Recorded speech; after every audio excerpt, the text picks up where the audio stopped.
A woman in a black hat asks her interlocutor what it was like to be Archmage Lancher's childhood friend. The silver-haired girl invites her to imagine what it would be like to be Lancher's close friend.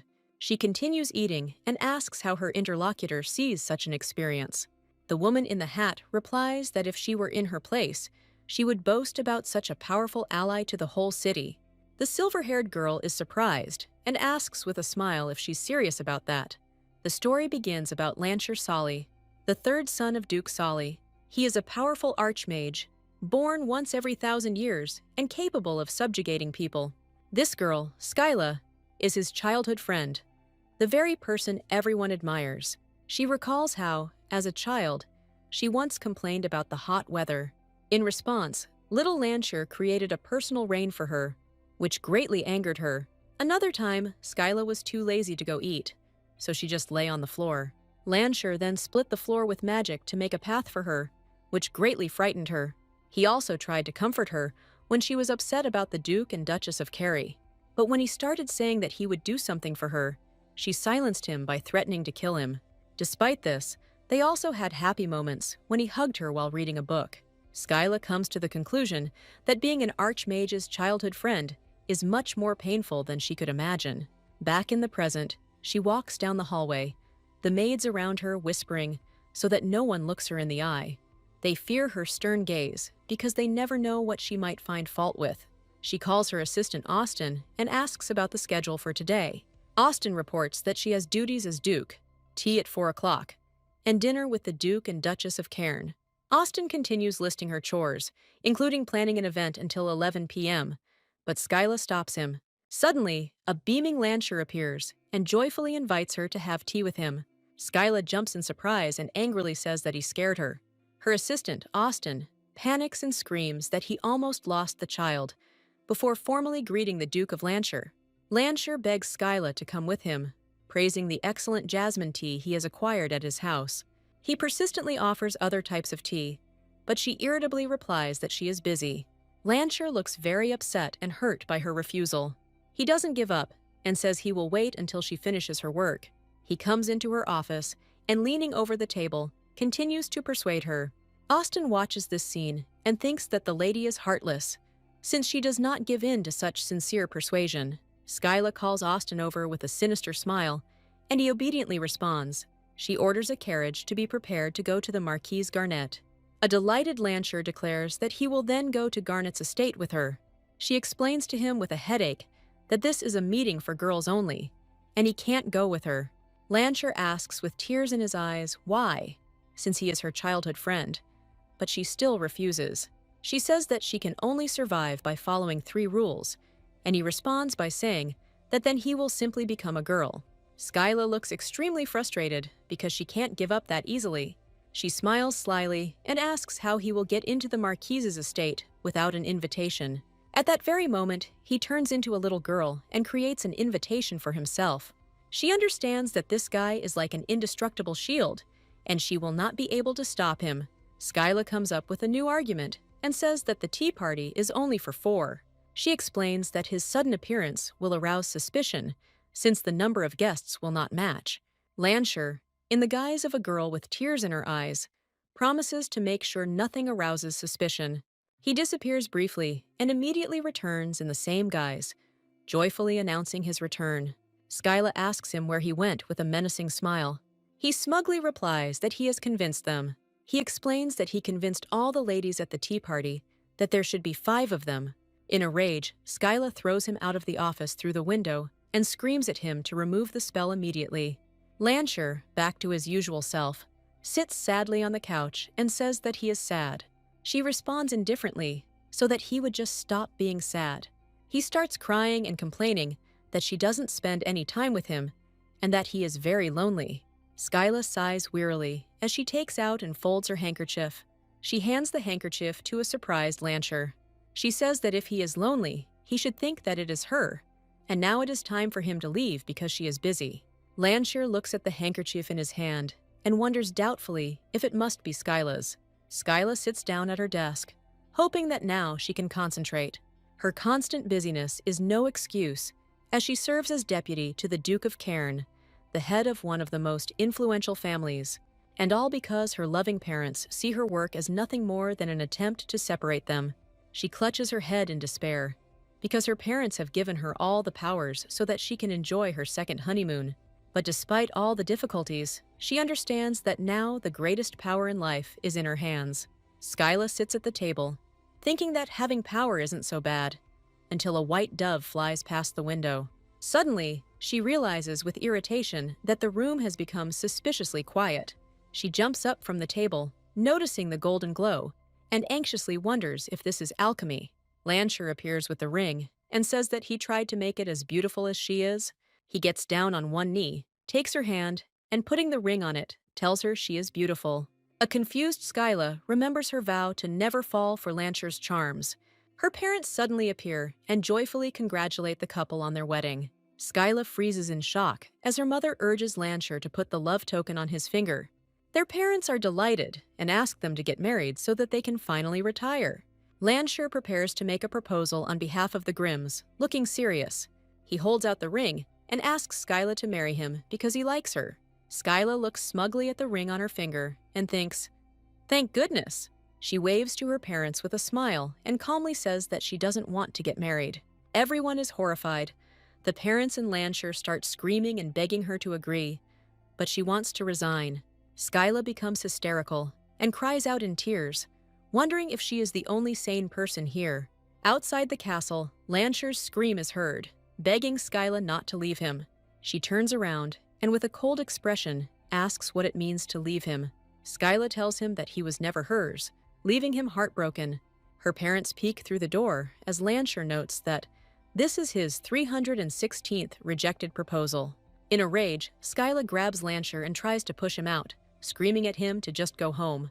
A maid with pink hair appears and asks if Milady called her. Skyla pushes Lancher away in irritation and orders her to escort him out while he pleads with her, reminding her of their friendship. Lancher, with tears in his eyes, cries out that in the language of flowers, childhood friend means future spouse. Skyla furiously asks who told him that and whose words he got it from. She orders him taken out, and the maid drags away a reluctant Lancher, who continues to call for Skyla.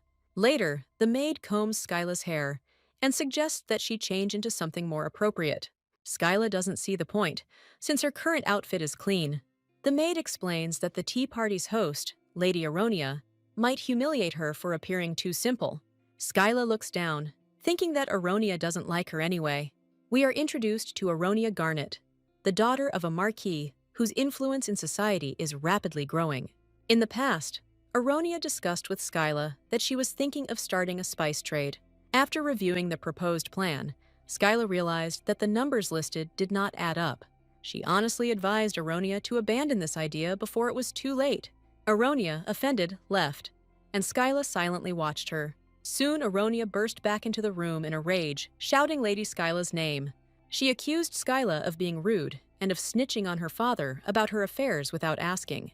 Skyla calmly replied that she was simply giving the Marquise some friendly advice about the spice idea. Aronia shouted angrily that it was her business and she was no longer a child. She declared that she would handle her own affairs and left the room in a rage. As a result, Aronia not only lost her investment, but also caused losses to her family, after which she was forbidden to touch the family money. Skyla muses that Aronia must still be upset with her and doesn't understand why she was invited then. She calls her maid Fabrize decisively. Skyla decides with a smile that this is just a short visit and nothing bad can happen. She confidently declares that no one in this kingdom would dare to underestimate the daughter of the Duke of Cairn. In the end, she proudly reminds that she is Skyla Cairn. Fabrize is delighted by her confidence and decides to write these words down as one of Lady Skyla's great quotes. As she leaves the house, Skyla begins to doubt whether she is dressed too simply.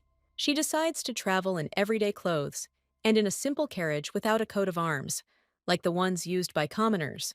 She orders the coachman to take her to the Marquisate of Garnet, still dressed as a common townswoman. The appearance of such a modest carriage at the gates of a noble aristocratic house is unlikely to be received favorably. The coachman is ready to go, but the question remains, why was it necessary to disguise himself as a commoner? Skyla explains with a smile that the official preparations are too much trouble. She is known for turning down countless suitors simply because they bored her, and the fact that she is a childhood friend of the famous Lancer complicates her life even more. Sitting in the carriage, she wonders whether she is obliged to be polite to someone who cannot stand her. She is going to this tea party only because her parents insisted on her socialization. The more she thinks about the fact that they are trying to marry her to Lancer, the angrier she becomes. She remembers one day deciding to check with Lancer, just in case, what he meant when he said he liked her. Lancer stands in front of her, looking a little puzzled by her question. She asked him point blank if he liked her just as a friend, or as a woman and an object of romantic interest. Lancer didn't understand the question, and asked what the difference was, which shocked Skyla. She remembers that Lancer is the strongest mage on the continent. He is as innocent as a child, but cold as ice. His magic is heavily dependent on emotions, and if his feelings get out of control, there could be problems. If his immature soul cannot cope with his feelings, his magic may follow him and cause destruction. In the carriage, Fabrizi notices that Skyla looks unwell and asks how she is feeling. Skyla replies that she's just tired of this Lancer. Fabrez suggests asking the Royal Knights to place a restraining order on him, but Skyla thinks she could beat the crap out of him herself. She refuses the idea, fearing that the Royal Knights might be harmed. She also remembers Lancer's father, Duke Solly, begging her for something. He asked her with tears in his eyes not to abandon his son, which surprised her greatly. Because of all this, she realizes that she can't just push Lancer away. Suddenly, the carriage shakes violently, and Fabrizi screams in fear, asking if Milady is all right. Skyla looks out the window in shock, trying to figure out what the hell is going on. A man emerges from another, more luxurious carriage and yells at their coachman for driving recklessly.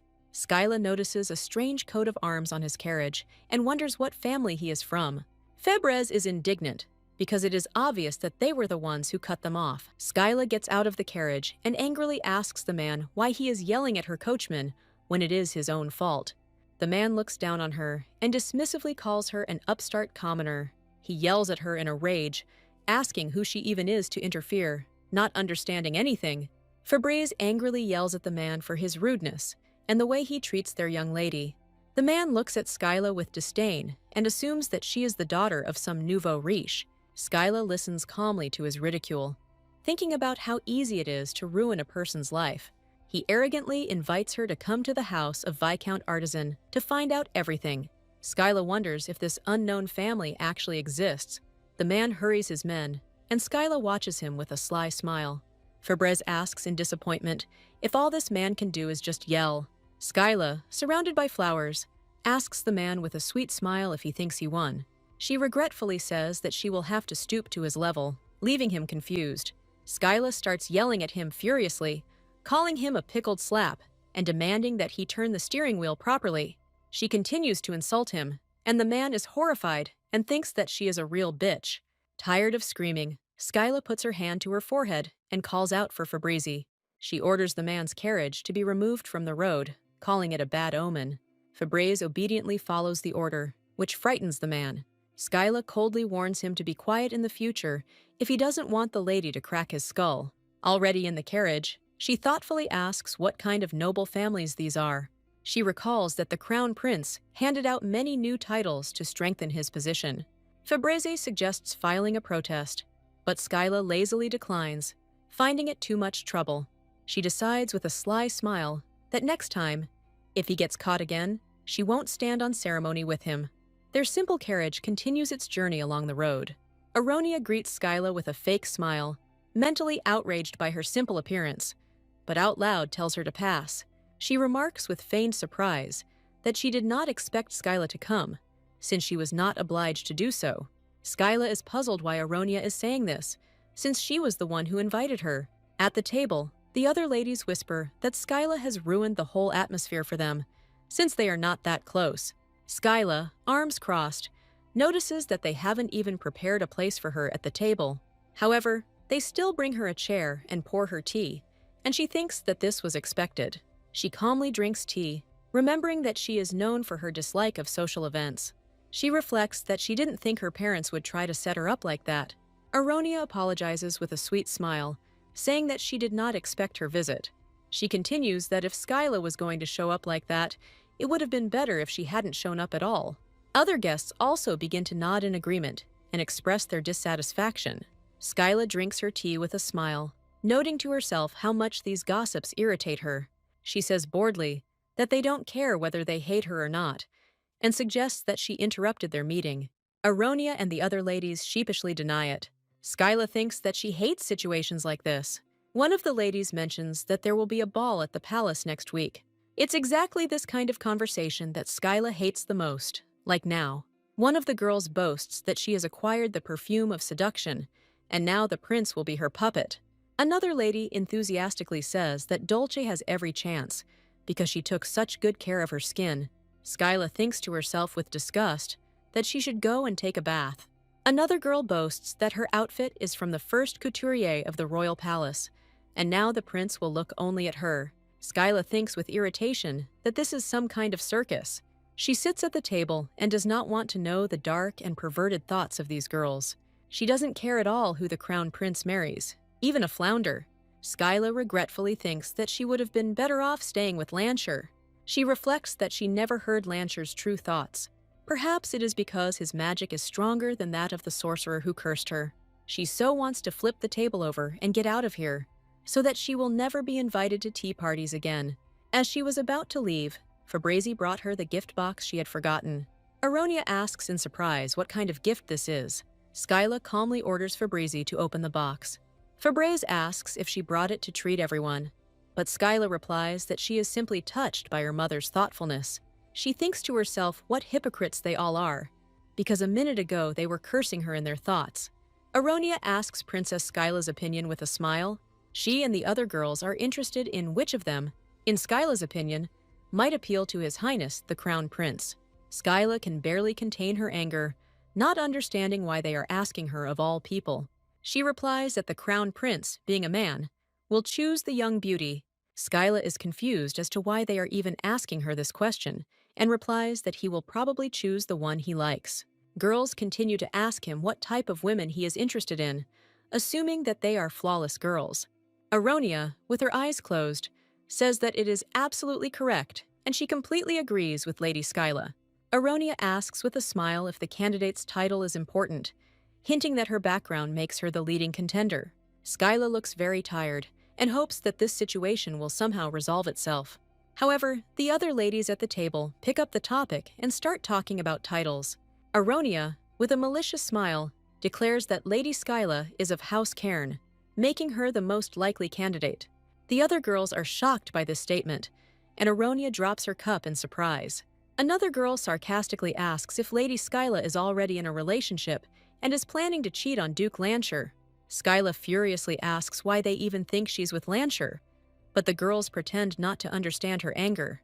Aronia calmly explains that there are rumors of a deep affection between Lady Skyla and Duke Lancher. Skyla slams her hand down on the table and angrily asks who is spreading such nonsense. Aronia backs away in fear, and Skyla leans towards her with a threatening look. She furiously imagines herself turning the entire table over, tired of rumors and intrigues. She points sternly at Aronia and tells her to remember once and for all. Skyla, her eyes shining, declares that she is a fan of handsome men. Her goal in life is to meet all the wonderful men in the world, not just the illustrious Lancher. She says she won't let someone like Aronia take the crown prince away from her so easily.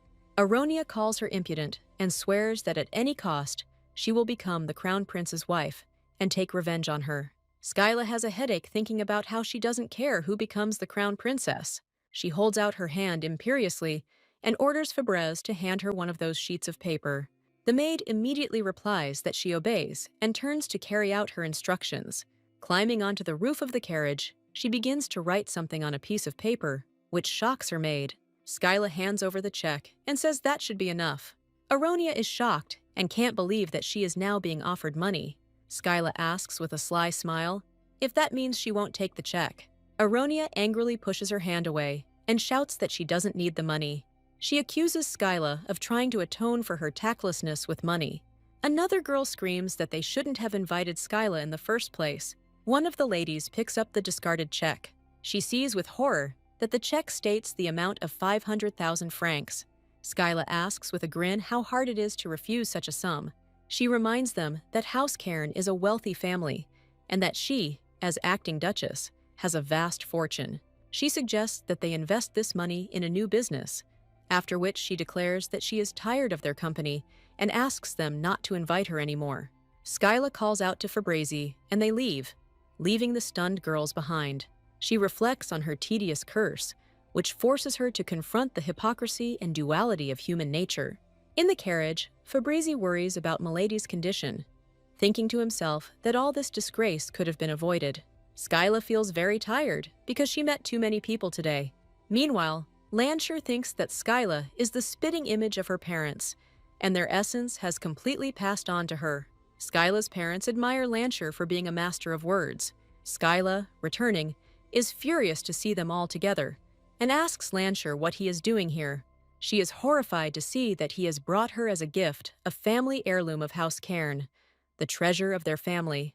She recalls that they didn't even bring her this relic on her birthday, but for Lancher's sake they made an exception. Parents are delighted to welcome their precious and sweet baby girl, Skyla. She addresses them coldly, father, mother, and they cover their faces with their hands in embarrassment. Lancher corrects her with a beaming smile, telling her to say mommy and daddy. Skyla replies that she is already an adult, runs the house, and does not want to talk like a child.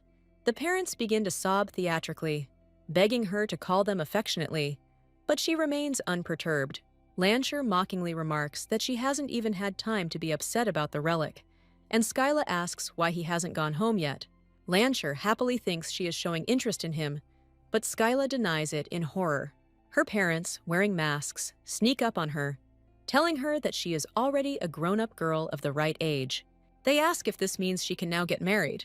The parents, with ominous faces, say that they are always ready, and everything depends only on her decision. Lancher hugs her from behind and proposes again as her parents scream for her to marry him. Skyla despairs when she thinks that her parents are dreaming of retirement, and she also wants a title, but cannot get it. She angrily tells Lancher that this doesn't mean she's willing to marry just anyone. Lancher suddenly says her name very softly, surprising her. He excitedly asks if she's happy to see him, and Skyla, exasperated, tells him to stop talking nonsense and get up. She tries to lift him up, but is surprised to notice that he is not moving. He asks her with concern what's wrong with her. Skyla looks at him suspiciously and asks if he has gained weight. Lancher panics and begins to justify himself by saying that he is of normal weight, eats right, and exercises regularly. He admits that he went a little overboard with the desserts yesterday when choosing what to offer her, and Skyla remembers his gift with surprise. Skyla realizes that Lancher is now an adult. She looks at him and realizes that she hadn't noticed how much he had grown. Lancher calls her name, and she responds excitedly. He gently touches her hair and says that her eyes are like the clear sky. Lancher adds with a smile that he immediately feels better when he looks into them. Skyla is confused, and he continues, saying that they are like a beautiful sunset. Their parents watch them with delight and hope that they will finally get married and allow them to retire. Skyla is furious and yells at her mother for saying such nonsense, but her mother only scolds her for being rude. Lancher intervenes, telling Duke Cairn that he is not just others. He proudly declares that he is Skyla's only childhood friend, and her parents are touched. In the end, Lancher couldn't be driven out, and he sat down next to Skyla, who tiredly covered her face with her hands. The father says that there is no one better for their daughter than Lancher, and complains that she is not as kind as he is. Lancher stands up for Skyla, saying that she is not a bad person at all, but is very kind and sensitive inside. Skyla thinks that if there are 4 insults for every kind word, then it is better to remain silent. Her parents are touched and say that it would be wonderful if she spent her whole life with a man like Lancher. They suggest that they just get married, and while Lancher happily agrees, Skyla furiously screams no. She desperately asks why they keep trying to marry her off to Lancher, when this is already the 317th time. She looks away, reminding her father that she is one of the Cairns. The Duke seriously says that in order to inherit the title, she needs a husband. He reminds her that she has been coping with her responsibilities perfectly for a year now, and now it's time to settle down and get married. Father dreamily says that he wants to escape to a land of sweet candies and heavenly love, as soon as Skyla becomes a duchess. Lancher hopefully asks if she will marry him then, but she coldly orders him to hide. Her parents, in despair, ask who she will marry if not Lancher, and beg her to let them retire. Skyla looks tired and says she'll go. She walks down the corridor, thinking that for her parents she is just an heiress, onto whom they want to quickly dump the title. She goes out into the garden and lies down on the grass, thinking how disgusting it is that only her parents and the magician know about her curse. She understands that her parents are madly in love, but she cannot forgive them for their inattention to her. Lancher suddenly appears and asks worriedly what happened and why she is in a bad mood. He insistently asks her to tell him what is wrong, but she thinks that he is only worried because the reason is in himself. She waves him off, saying she's not in the mood for jokes, and asks him to leave. He doesn't leave, but instead asks when she'll be in the mood for jokes and suggests they wait. Skyla breaks down and screams that she is fed up with the way her parents act like teenagers in love. She immediately regrets her words, but thinks it's a good excuse to get him to stop asking questions. Lancher says seriously that he understands. He sits next to her under a tree against the backdrop of the sunset and offers to destroy the relationship of the Duke and Duchess. He looks at her with a smile and repeats his proposal. He assumes that she is in a bad mood because of their saccharine endearments and asks if it will make her feel better if he breaks them up. Skyla panics and screams at him not to do this under any circumstances. She knows that the only good thing about the Cairns is their strong relationship, which cannot be destroyed. She angrily scolds him and tells him to stop using magic on people. Lancher seriously asks if she will marry him if he refuses to use magic, but Skyla firmly replies that she will never do that. He leans tenderly towards her and says that then she will no longer be the Skyla he loves. His voice is soft as always, but all of this is so irritating to Skyla. He whispers again that he likes her. Skyla pulls away and asks him if he's too hot since it's summer. She jumps up and says with horror that he wouldn't dare. Lancher looks confused and doesn't understand what exactly he doesn't dare do. She reminds him of how last year he made it rain when she said she was hot. Lancher remembers this happily and says that she doesn't like rain. Skyla panics and screams at him to stop as he begins to cast a spell. Suddenly, in the middle of summer, it starts snowing, shocking the maids. Lancher explains that since she doesn't like rain, he tried snow and asks how she likes it. He proudly asks if he did well. Skyla is furious and yells at him to go home. When he returns to the palace, he showers her with compliments. The parents start arguing over who should speak, and Skyla reminds them that she can hear everything. Father says he has one dream and asks Skyla to make it come true. She immediately refuses, but her parents insist that she at least listen. She replies that her ears have already fallen off, and her father, realizing that she heard everything, says that it is time to give an answer. He explains that the groom is enough for them, because the engagement is also a contract that will allow her to inherit the title. Skyla looks tired and says that she knows, but she doesn't have anyone to marry yet. Her parents regretfully come to the conclusion that Lancher is truly not suitable for her, although even Duke Solly considered their union a success. Her mother suggests that she find a husband at the royal ball. Skyla is angry, not understanding why everyone is treating the ball like a marriage market. Her parents, recalling their fateful meeting 20 years ago, are delighted with the idea. The mother, with tears in her eyes, says that she only wants her daughter to be happy, although it would be nice if the groom had good bloodlines. The father adds that he doesn't ask for much either, just an income of at least 100,000 francs a month. They go on to list requirements, including screening for hidden diseases and a complete background check. Skyla explodes in rage, screaming that this is what they call not asking for much. She firmly declares that she will take full responsibility for the Duke's House of Cairn, which shocks her parents. With a sinister smile, she asks them to stop pressuring her about marriage. She leaves thinking that she should have found a husband just so that their retirement wouldn't be delayed. Standing in front of her office door, she notices strange lights and wonders if this is a Fabrizi-style hint. She allows entry, and her maid Fabrizi appears at the door. Fabrizi is her personal maid and one of the few people Skyla trusts.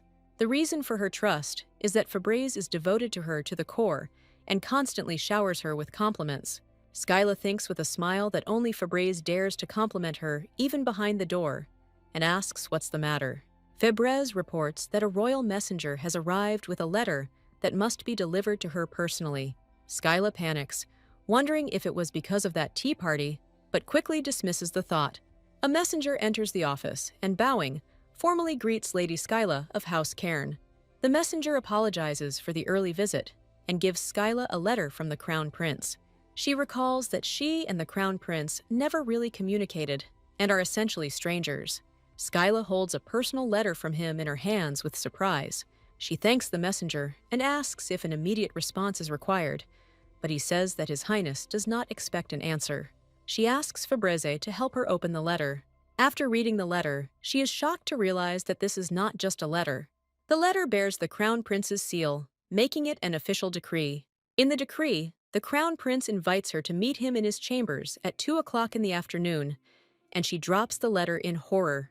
She can't believe what's happening and asks in confusion what it is. Fabrice, wearing dark glasses, announces that the Crown Prince wishes to see her today and promises to prepare everything for the visit. Fabrice is delighted that even the Crown Prince couldn't resist her young lady's charms, but Skyla thinks that's not the point. The maids begin to whisper excitedly that the young lady is going to meet his lordship. The news quickly spread throughout the mansion. The butlers are shocked and discuss whether this meeting signifies an intention to marry. Skyla's parents burst into her room and ask in a panic if it's true. They shout with tears of joy that she will be engaged to the Crown Prince. Skyla's head hurts as she wonders who could have come up with such nonsense. Suddenly, she notices Austin, her assistant, who looks very worried. He says with concern that there are rumors circulating in the Duke's house now. He begs her to be careful. Austin tearfully asks Skyla to kick everyone out because he needs to change. Fabrice struggles to hold the door open, and Skyla thinks with relief that it's finally quieter. She realizes with weariness that she will now have to deal with the preparations for the visit. Fabrice brings her a fluffy pink dress, and Skyla is horrified that this is too much.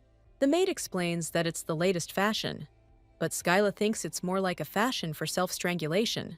She firmly asks to bring her another dress. She recalls how one lady almost drowned because of the weight of a similar dress. Skyla is adamant that she doesn't want her life to be ended by a dress. Fabrice tries to persuade her, explaining that she ordered this dress with her own money and that Milady will look irresistible in it. Skyla angrily orders another dress to be brought to her immediately if Fabrice does not want her to die under its weight. She ends up choosing a simpler dress, and the coachman says she looks great, and she replies that of course, since she will be driving the carriage. They travel to the palace in Duke Cairn's personal carriage. The carriage is enchanted for comfort, and they arrive at a beautiful garden in the palace. A blue butterfly lands on Skyla's finger, and she notices that it is the same color as Lancher's eyes. She thinks with concern about the fact that he hasn't shown up for several days, and wonders if he was too shaken by her throwing him out. Fabrice assumes he's upset, but Skyla doesn't care whether he comes or not. Fabrice asks with a grim look if she should kill the butterfly. Skyla panics and screams at her not to do it. The maid explains that she asked because the butterfly seems to be bothering her, but Skyla tells her to forget about it. Looking at the butterfly, Skyla wonders out loud if she should just marry Lancher. Lancher is revealed to be a great mage who appears once every 1,000 years, whose power is limitless. Skyla despairs when she considers Lancher's proposal, seeing marriage with him as the only way out. The heroine comes to her senses, scolding her own weakness and momentary insanity from stress. The girl remembers the crazy actions of Lancher, who once literally fulfilled her rule about 5 guests at a reception. Another time, the young man moved the royal canals so that his childhood friend could see the sea from her home. Once, a young man even extended the day to 26 hours, hearing complaints about the lack of time. The guy always said Skyla's name with a beaming smile, ready to do anything crazy for her. Skyla imagines a nightmarish future where she becomes a lonely farmer, looking after her husband. Fabrice suggests that yesterday's talk of marriage is still troubling the hostess. The girl warmly realizes that her faithful maid has been by her side almost her entire life. Skyla tries to convince herself that everything is okay, although doubts never leave her. The faithful servant advises not to rush into a decision due to parental pressure. Fabrice, seeing the despair of his mistress, suggests an unexpected and bold solution. The maid gets down on one knee and asks Skyla to marry her. Skyla freezes in complete shock, unable to believe what is happening. Fabrice, with complete seriousness and calm, repeats his incredible proposal. The maid promises to return in a month under a new guise to become a worthy match. The girl assures that her new identity will be impeccable and will not arouse suspicion even from the Duke. The maid looks at her mistress with hope, waiting for an answer to her proposal. Skyla realizes with horror that her faithful maid is completely serious. Fabrice apologizes with deep respect for what she considers to be her disrespectful proposal. Skyla stops her faithful maid before she can finish her apology. The heroine recalls a lonely childhood spent preparing for the role of the next Duchess of Cairn. The girl sacrificed time with friends, choosing the path of duty and responsibility. She spent her entire childhood surrounded by books, giving up a calm and comfortable life for the sake of one dream. Skyla appreciates the maid's intentions, but understands that Fabrice took such a desperate step out of powerlessness. The heroine feels dizzy and desperately searches for a way to stop the madness that is happening. The girl runs out of the room in panic, not understanding what has been happening to her lately. On the street, the heroine hears a familiar voice that apologizes to her. Skyla sees a scene before her that is remarkably similar to the recent road accident. The man in the hat sheepishly explains that he has just received his carriage license. His opponent looks like he's about to explode with rage. The Duke's coachman angrily scolds the inexperienced driver, reminding him of the importance of their trip to the Crown Prince. The young man timidly asks which house his formidable interlocutor is from. The coachman points to the Cairn House crest on the carriage, and the man in the hat turns pale with horror. The unfortunate driver falls to his knees and tearfully begs for forgiveness. Skyla watches the unfolding commotion with bewilderment. Suddenly, the heroine notices that the stranger has an earring in the shape of a magic stone. Unlike the magical kingdom of Hevnia, mages are a rarity in the Empire. The same man from the recent skirmish recognizes Skyla and points his finger at her in horror. Skyla lashes out at the offender in a rage, reminding him of her warning. The man falls to the ground in panic, screaming his lady's name and lamenting his terrible crime. The boy, with tears in his eyes, begs for mercy, remembering his pet rabbit. Skyla looks at him coldly, and he realizes with horror that he mistook the formidable lady of House Cairn for a commoner. Suddenly, a mysterious stranger appears and apologizes for what happened. The young man with silver hair assumes that their coachman is to blame for everything. The golden-eyed stranger scolds himself for hiring a cheap temporary cab. The guy offers Skyla his deepest apologies for wasting the noblewoman's time. The young man introduces himself as Viscount Artesina and asks whether it is indeed Lady Cairn in front of him. Skyla is surprised to see the Viscount's handsome appearance. The heroine mentally compares him with Lansher, noting that the Viscount is inferior to him. The girl immediately pulls herself together, not understanding why she suddenly remembered her childhood friend. The Viscount looks at Skyla, recognizing her as the woman rumored to be there. The guy covers his mouth with his hand in embarrassment, feeling how she is driving him crazy. A burning desire to make this girl his own flashes through his thoughts. Skyla, noticing his gaze, coldly asks him to drive the carriage away, as she needs to go. The heroine calls Fabrice, and they pass by the frozen Viscount. Fabrice quietly addresses his mistress, getting her attention. Viscount Artesina asks with a smile what should be done with his coachman. Skyla indifferently replies that he should do as he sees fit. The coachman, in a panic, begs for mercy, fearing he will be left without work and a lonely bed. The Viscount, with a grin, offers the offender to give up his rights to drive the carriage. The guy with the icy gaze repeats his demand, leaving the coachman no choice. Skyla sighs as she realizes that everyone in the Cairn household has become accustomed to Lansher's magic. The heroine understands that without a license, the coachman will not be able to work, but this seems like a mercy to her compared to prison. The girl calmly gets into the carriage, preparing for the upcoming meeting at the palace. Viscount Artesina suddenly calls out to Lady Cairn, attracting her attention. The young man, with a charming smile, announces that now he has no one to drive the carriage. The young man formally introduces himself as the Empire's court mage, and Skyla notes his naturalness. The guy offers to give her a ride to the Imperial Palace with a smile. In the Viscount's carriage, they sit opposite each other, and Fabrice moves closer unnoticed. Viscount Artesina asks with interest if Lady Cairn is on her way to meet the Crown Prince. Skyla is surprised by his knowledge and is suspicious that he seems like a dangerous person. The young magician reassures her with a smile, saying that it is nothing serious. The heroine looks at him skeptically, not understanding how one can trust a man who only cares about face and status.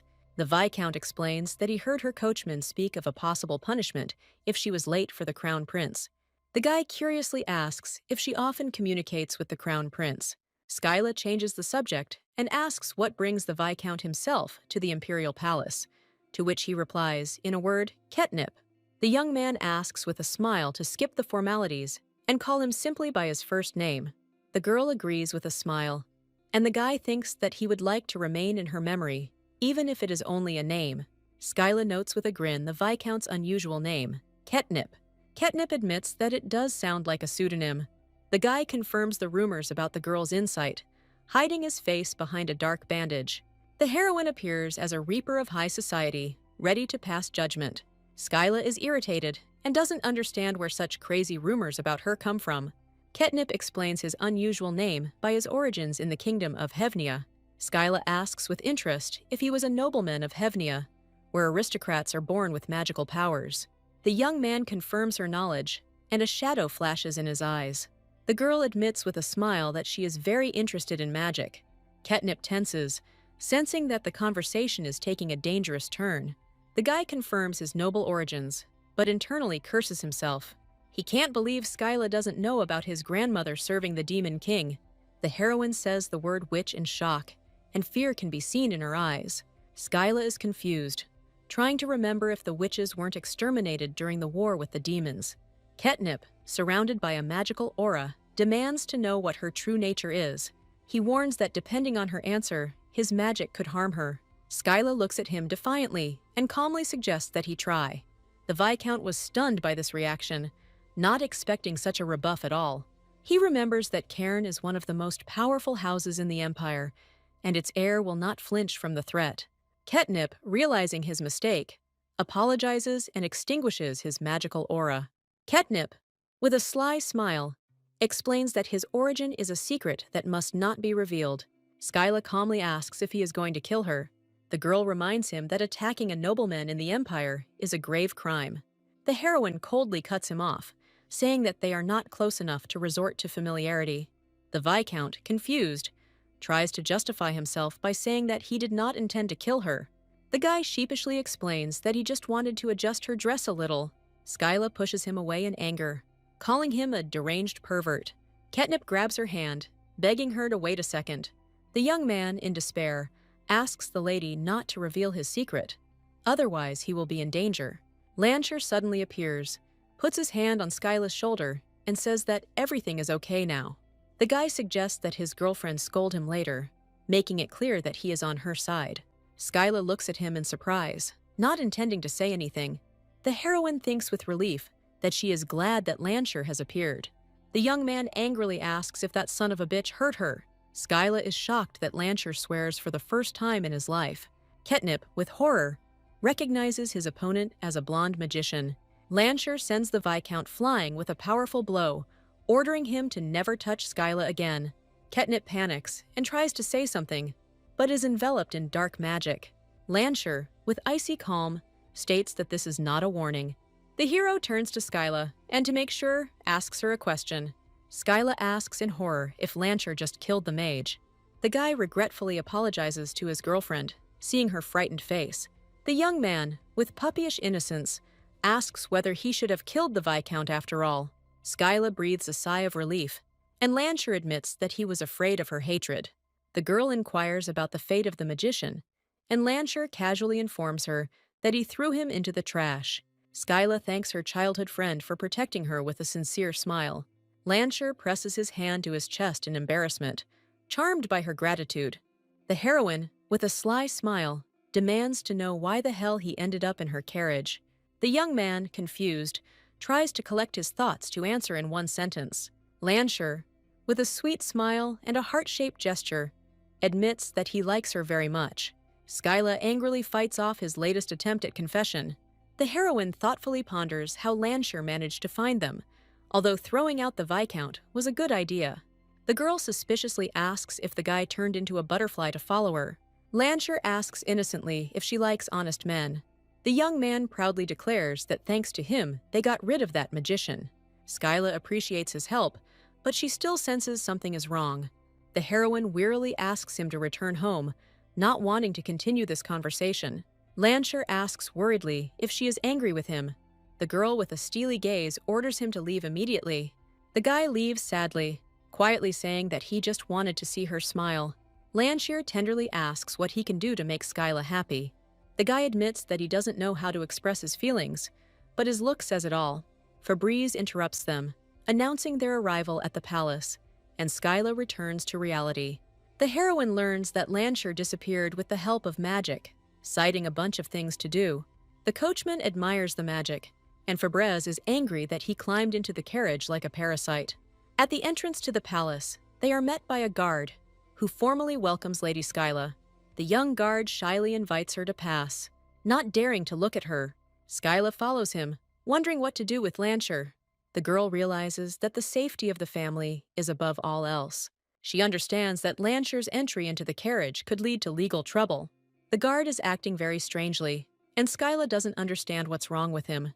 The boy is horrified when he recalls rumors that she killed the Scarlet Goat Demon with one glance.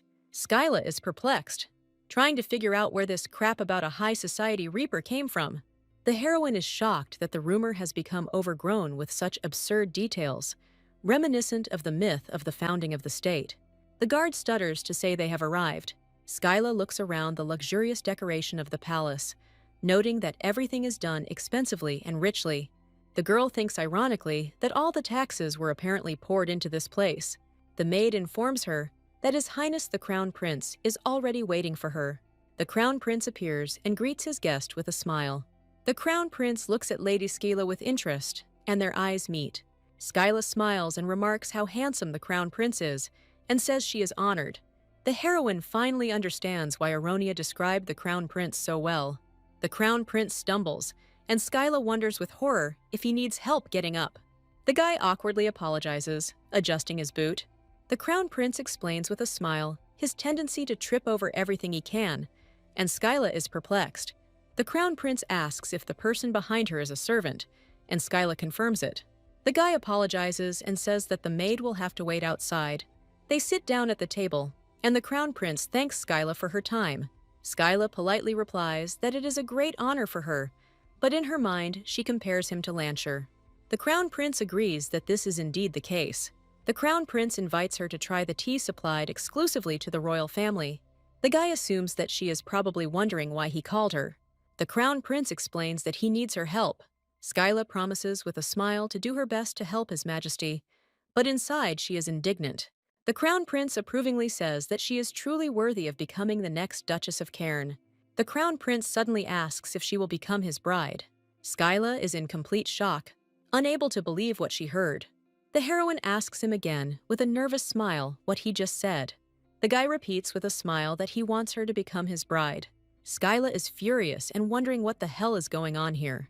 Skyla is confused as to what the Crown Prince wants, and assumes he is looking for a bride without influence. The Crown Prince recalls that in high society, she is known as a reaper. The guy can hardly contain his laughter, covering his face with his hand. The Crown Prince can't help but burst into laughter, apologizing to Skyla. The Crown Prince, stumbling again, apologizes for his clumsiness, and Skyla notes that it shows. The heroine decides to get down to business and asks him directly why he chose her as his bride. The Crown Prince sheepishly admits that he has learned something about her. The boy says that in the Empire, they call her the most hot-tempered noble lady, and Skyla can hardly contain her anger. The Crown Prince, smiling, promises to break off the engagement within a year. Skyla is confused, not understanding what her temper has to do with it. The girl, with horror, assumes that he has some kind of fetish for cruel women. The heroine imagines herself as a mistress with a whip, and him as a submissive servant. The Crown Prince, noticing her reaction, assures her that this is not what he expects from her. The guy explains that he simply assumed she wasn't interested in lovemaking. The Crown Prince says that at the upcoming ball, he must choose the next Crown Princess, without whom he will not be able to inherit the throne. Skyla listens carefully, realizing that there is a serious reason behind his proposal. The Crown Prince explains that he was trained from childhood to become an emperor. Now he is told that without a partner, he cannot become one, and he considers this unfair. Skyla remembers her lonely childhood and realizes that the Crown Prince is in the same situation as she is. The Crown Prince looks at her with hope, thinking that she is the one who can understand him. Skyla agrees with a smile, realizing that she will be able to inherit the title even if she becomes Crown Princess. The Crown Prince proposes to maintain the engagement for a year so that both can receive their titles, and then to break it off. The Crown Prince smiles and asks her to try not to fall in love with him, as romance is not his thing. Skyla thinks with relief that with her sense of duty, this only makes things easier. Leaving the palace, the heroine orders the coachman to go to Duke Solly. Skyla sits in anticipation, wondering if she should cheer Lancher up after recent events. Fabrice asks curiously what she had been talking about with His Highness for so long. The girl replies that it's nothing special, but secretly decides to take this secret with her to the grave. She imagines how the Crown Prince will behave at the ball, as if he fell in love with her at first sight. He will then publicly propose to her by getting down on one knee, and a year later they will break off the engagement, and each will get what they wanted. Skyla realizes with a satisfied smile that the solution had been right there all along. Fabrice thinks with admiration that her lady is the woman who made the Crown Prince himself fall before her. The maid, with tears in her eyes, dreams that she will die happy if she sees her mistress become empress. At the Solly estate, they are met by the butler, who informs them that the Duke and Duchess have left on an inspection tour. Skyla decides to visit them another time and gets ready to leave. Already in the reception area, she notices with surprise that Lancher is nowhere to be found. The heroine suspiciously thinks that, before he appeared next to her as soon as she crossed the threshold, the maid comes up to her and asks if she needs anything else. Skyla asks directly where Lancher is, and the maid is confused and doesn't know what to answer. The maid, confused, tries to explain that something is wrong with Lancher. Skyla asks him worriedly if something serious has happened to him. The heroine asks with bewilderment why he could be upset. The maid explains that he has been depressed since he returned from his walk after meeting with Milady. The maid panics and thinks that she cannot say that he has locked himself in his room and is not coming out. Skyla firmly declares that she will take her to Lancher and calm him down. The maid asks hopefully if she will really do it. The girl notes with a smile to herself what a devoted servant he has. The maid asks him to wait a minute and comes to the door of his room. Skyla is confused about how she can comfort him now. The maid knocks on the door, calling the young master. Lancher's irritated voice comes from behind the door, asking Rachel not to look for him. The heroine, with pain in her heart, asks if what she heard is true. Rachel is horrified to realize that he is ignoring even Skyla. The girl begins to panic, fearing that he will get confused in this matter and die. The maid despairs at the thought of her wedding with Mr. Austen, which may never take place. Lancher shouts again from behind the door, not to be looked for. Skyla is furious and demands that he open the door, or she will break in herself. The guy opens the door with a smile, asking who else but him would want to be around while she loses control. The heroine, embarrassed, quietly asks him to open the door. Lancher looks at Skyla hopefully, not believing that it is really her in front of him. The guy hugs her, thinking that it is just an illusion created by his desire to see her. The heroine looks at him silently, not understanding what is happening. She recalls that Lancher rarely lost his composure, but when he did, his magic became uncontrollable. The young man asks again if it is really Skyla in front of him, gently touching her hair. The girl realizes that only next to her could he calm down in such moments. A young man unexpectedly asks her out with the prospect of marriage, but she rudely refuses. Lancher sadly asks if she hates him. Skyla replies with a grin that she has no reason to hate him. She guesses that he hid in the carriage in the form of a butterfly to surprise her. The heroine admits that it was wrong to interfere without permission, but thanks him for driving away that magician. Lancher asks excitedly if she really thinks so, and if he did the right thing. The guy hugs her with relief, glad that he didn't make her angry. Skyla wonders if it's okay to leave things like this without her around. She remembers her childhood friend, another great mage, whose face is clouded with darkness. That magician died the year he turned 16. The girl is terrified that the moment will come when Lancher will not be able to cope with his emotions. The guy tenderly asks her if she could stay with him today. The heroine ironically asks what answer he is hoping for, realizing that this is just his fantasy. Lancher asks with disappointment if that means no. Skyla asks with a grin why he even thought she would agree. Lancher reminds him that they used to sleep together often, but she dismisses it, saying that was 100 years ago. The heroine scolds him, saying that they are already adults, and he should understand what it means for a man and a woman to spend the night at their age. The guy hugs her with a beaming smile, completely missing the hint. Lancher excitedly declares that this means they are very close friends, which drives Skyla crazy. The girl pushes him away in a rage, explaining that she cannot stay with him because of the risk of rumors and a broken engagement. Lancher freezes in shock when she hears the word engaged. Skyla is horrified to realize that she has let it slip, and now he might find out about her fake engagement. Lancher asks, pain in his voice, if this means the engagement date was set without even asking him. The guy gently takes her hands and promises to make every effort to be with her. The young man, smiling, offers her the witch's magic stone as a gift for their engagement. Skyla is panicking and doesn't understand what kind of engagement he's even talking about. The heroine reminds him that this stone is a sacred relic of the kingdom of Hevnia, hinting at a refusal. Lancher, perplexed, asks if they are not engaged, and she firmly denies it. The girl turns to the maid, preparing to leave, but she stops her. Skyla looks at the maid in surprise, not understanding what is happening. The maid sadly reports that the Duke and Duchess are absent today. The maid explains that everyone is a little scared by the young master's magical emissions. Skyla asks point-blank if she's asking her to stay the night. The girl apologizes sheepishly, and Skyla sighs and agrees. Skyla agrees to stay, and the maid and Lancher are delighted. The heroine, smiling, clarifies that she will remain in a separate room from Lancher. The girl sends Fabris home to explain the situation to her parents. The maid is angry that because of this upstart from Solly's house, she will not be able to see her mistress fall asleep.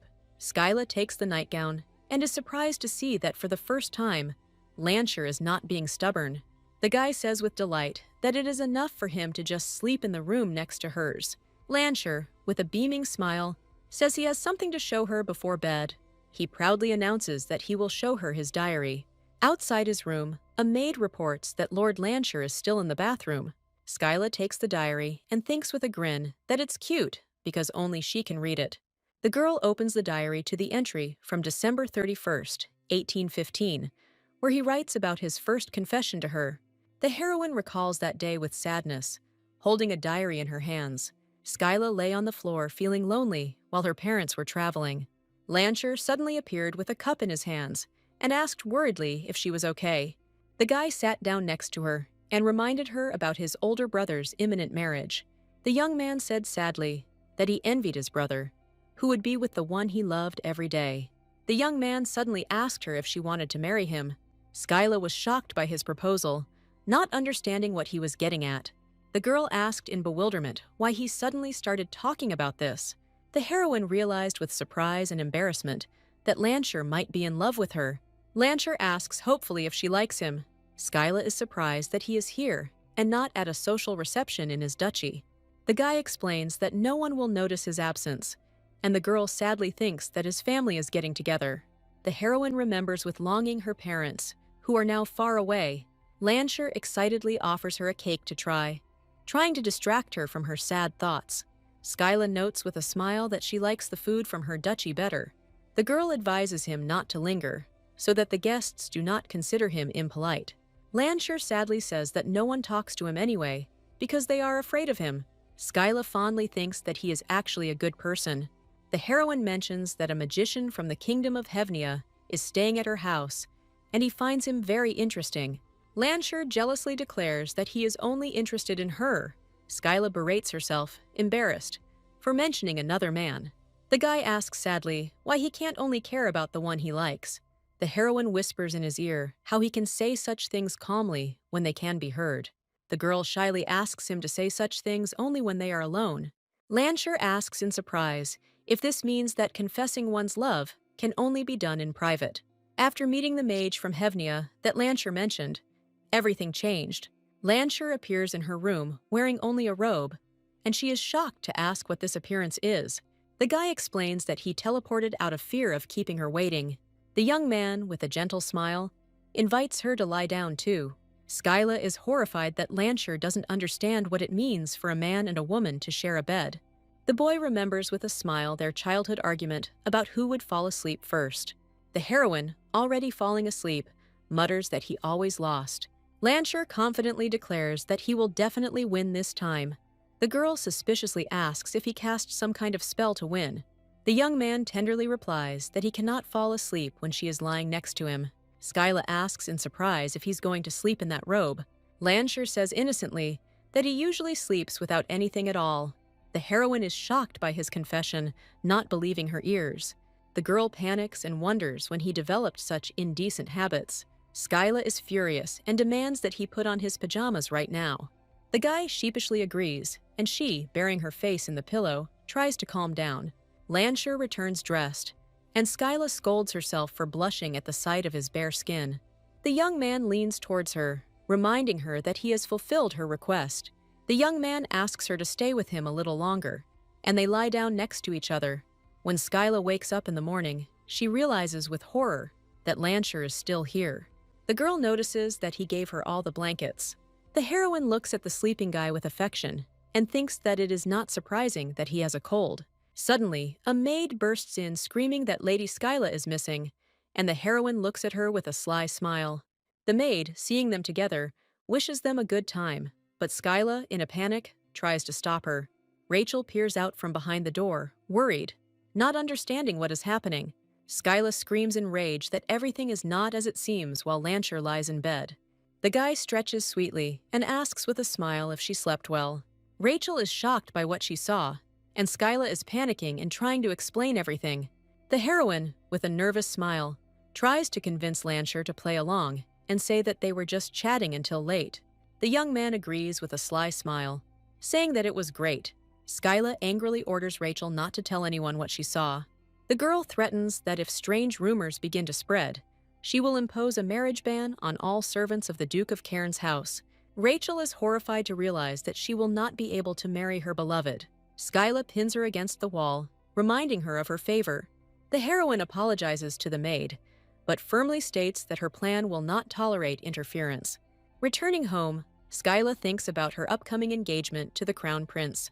The girl walks down the corridor, thinking about her personal fortune of 30 million francs. Skyla asks Fabrice with a smile where her mother is.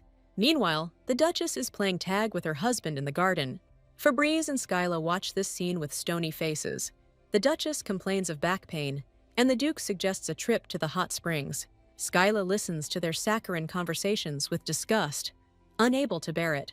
The heroine thinks with sadness about the sins for which she is forced to live with this every day. The girl suddenly calls out to her parents, and they fall to the ground in shock. Mother reproachfully says that it is impolite to enter without knocking, but Skyla replies that there is no door. The Duchess asks what brings her here, and her daughter asks for help. The woman is shocked by such a request, and the father offers his help in her place. The Duke asks with a grin if she would like to return his duties as acting Duke to him. The mother is delighted that her daughter turned to her and is ready to help. Skyla asks with a smile to be made the most beautiful woman at the royal ball. The heroine announces that she has decided to find her future husband there, which shocks her parents. The girl explains that she needs to tell them about the engagement so that they will accept it calmly. The father is perplexed, not understanding why his daughter suddenly changed her mind so abruptly. The mother proudly asks if she knows what she was called in the old days. The Duchess breaks her fan in anger, remembering her nickname, the goddess of social events. In her prime, she broke the hearts of all the young noble bachelors. The mother grabs her daughter and enthusiastically says that they are leaving behind an upset husband. In the dressing room, the woman asks if her daughter needs more money for expenses. The Duchess is horrified by the sight of her daughter's modest dresses and does not understand why they look that way. Skyla wonders who the best dressmaker is now, but it turns out that Madame Beasley's is booked until the day of the ball. The girl confidently declares that there is nothing that cannot be solved with money, but her mother warns her not to ruin her career as a dressmaker. Skyla understands that her first goal is to not give her opponents a trump card. The heroine despairs when she thinks that she has nothing to wear to the ball. The mother explains that the other ladies have already ordered their dresses as the invitations were sent out a month ago. Skyla says with confidence that there is no problem that cannot be solved with money. She assumes that most people will come in heavy and flashy dresses, which are currently in fashion. The mother looks at her doubtfully, not understanding what she is getting at. Skyla, with a beaming smile, declares that if they can't get fashionable dresses, then fashion itself needs to change. The maids in the corridor are whispering about some secret. One of them says that someone secretly leaves boxes of fashionable dresses at the houses of commoners. Another confirms that her cousin also received the same dress that only nobles wear. Suddenly, Skyla appears, and the maids freeze in fear when they see her wearing that very dress. The maids apologize in horror, fearing punishment for their gossip. Skyla smiles and says that she will give them each one of these dresses. The heroine, with a sly smile, asks them to wear these dresses with dignity. Unlike commoners, nobles, seeing a new fashion, will begin to follow it. Skyla presents a shimmering blue dress that will set a new trend. The girl thinks about her plan with a satisfied look, because she bought all the dresses and gave them away so that even the tramps would be dressed in the latest fashion. Fabrizi says it's time to get ready. Skyla decides to skip dinner and take a bath first. The maid combs her hair tenderly, thinking how soft it is. The heroine says that she has no time for entertainment today, as she is going to the royal ball. Lancher appears and excitedly asks if she will dance with him at the ball. Skyla is shocked by his appearance and asks if he is also going to the royal ball. Skyla realizes with horror that she has forgotten something important. The girl remembers that Lancher is the son of the Minister of State and the Empress's advisor, which means he was also invited to the ball.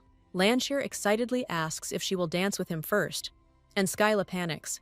The heroine refuses, explaining that she already has someone in mind, hinting at the crown prince. Skyla says there will be a lot of people at the ball, and she would like to remain in the shadows, but Lancher suggests casting a sleeping spell on everyone. The guy excitedly prepares to perform a spell to reduce the number of people coming to the ball, and Skyla, horrified, begs him not to do it. At this moment, a maid appears and announces that the bath for my lady is ready. Skyla asks irritably if he needs anything else. Lancher says seriously that he wants to dance with her. The girl doesn't understand why he needs this, and he explains that she is incredibly popular. The guy asks her hopefully if she ever liked him. Skyla is confused and trying to sort out her feelings for him. The heroine has difficulty admitting to herself that she cannot answer this question. Her thoughts flash back to a conversation with a mysterious man who warns of the consequences if Lancher fails to control her feelings. This person asks what she will do in such a situation. He asks with a smile if she can choose not to love for the sake of love. That is why he left everything as it was, without making her either too happy or too unhappy. Skyla tries to leave, saying she's busy, but Lancher blocks her way. The guy hopefully asks if maybe when she is not busy, she might like him. The heroine sadly apologizes and says that it looks like she will be busy until her death. Lancher accepts his 321st defeat with a smile. The parents are delighted with their daughter's beauty, calling her a national treasure. Skyla sheepishly asks them to stop, promising to try to find a husband. The mother asks if she has an invitation, and Skyla replies that Tisef has it. The heroine says that she will not stay, but her parents allow her to stay, happy for the opportunity to be together. Skyla, horrified, decides to leave early to avoid their saccharine affection. The girl hurriedly gets into the carriage, ordering it to leave immediately. Already on the way, she asks Fabrez how she likes her velvet dress. The maid enthusiastically replies that it is perfect, and that in her next life she would like to become its mirror. Skyla thinks about her plan with satisfaction, knowing that velvet is not yet known at the imperial court. Fabrize asks her to wait a minute, noticing something. The maid informs them that they will have to wait about an hour. They see ahead a whole line of carriages heading to the imperial ball. Skyla sighs, thinking that nothing can be done, and is glad that she is not in a corset. Fabrice invites her to go out for a walk, but she refuses because of her high heels. Suddenly, she hears someone calling her name. Aronia drives up to her carriage and asks in surprise if she would open the window. Skyla thinks with irritation that it's easy to bully when you know you can't be avoided. The heroine remembers how Aronia humiliated her at the tea party and orders Fabrez to open the door for her. Aronia greets him with a sweet smile. saying that they haven't seen each other for a long time. Skyla thinks with irritation that she and Aronia clash too often. Aronia says with disdain that she is used to acting as if she is better than others. The girl asks with a grin if this is the dress she appeared in, hinting that even commoners wouldn't wear something like that. Skyla turns coldly to Lady Aronia, asking what she wants. Febreze asks her defiantly if she knows how commoners live these days. Skyla sternly tells her that instead of giggling at her home, she should be interested in the lives of ordinary people. Aronia looks at her with disdain, not understanding what this conversation is about. The girl asks condescendingly why she should care about vile commoners. Skyla explains with a smile that she showed up in the outfit they wear and looks disgusting. Aronia is shocked by her words, and Skyla asks with a grin if she knows what velvet is. The heroine proudly declares that this dress costs about 100,000 francs. Aronia is horrified by this amount, realizing that this is her family's monthly income. Skyla watches with satisfaction as her rival finally goes silent. The girl is relieved to think that this annoying person has finally left. Meanwhile, the coachman is frantically searching for the lost invitation. The man recalls taking off his outerwear when he felt hot, and the invitation must have fallen out. Skyla is horrified to suspect that Aronia might have stolen the invitation. The heroine asks Febreze to open the window, and they drive up to the palace gates. The girl apologizes with a smile for keeping them waiting. Skyla explains that the coachman accidentally lost the invitation, but she can verify her identity with the family seal on the carriage. The guard at the gate apologizes, saying that the family seal won't work. Skyla is furious that she is not allowed into the palace. A girl with a headache thinks about the fact that the emperor has forbidden entry into the palace without an invitation. Viscount Artesina suddenly appears, surrounded by flowers. Skyla asks him with a flirtatious smile what brings him here. Ketnip explains that, as the court mage, he is responsible for letting the carriages through. The heroine is relieved to think that she has finally found someone with whom she can come to an agreement. The girl, hiding behind a fan, asks Viscount Artesina to let her into the palace. Skyla confidently says that she has power over his weakness and asks him not to force her to repeat it. Ketnip laughs sheepishly, admitting that she has a knack for creating awkward situations. The guy says with a smile that her coldness also has its own charm. Skyla is confused as to why his attraction to her is growing. Ketnip orders the guards to open the gates for Princess Cairn. The guard, horrified, tries to object, reminding him of the Emperor's order.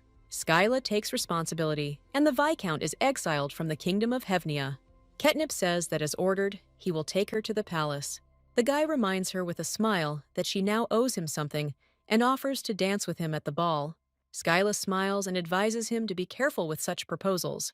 Inside the palace, she meets Lancher and asks why he is not with his parents. The guy replies that he had been waiting for her for about 5 hours already. Lancher says with a beaming smile that he never gets bored when he thinks about her. Skyla is touched that he waited for her for so long and gently takes his hand.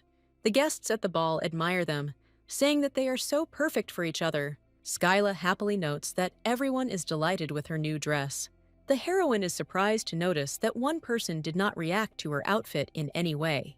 The girl curiously asks Lancher if he wants to tell her anything.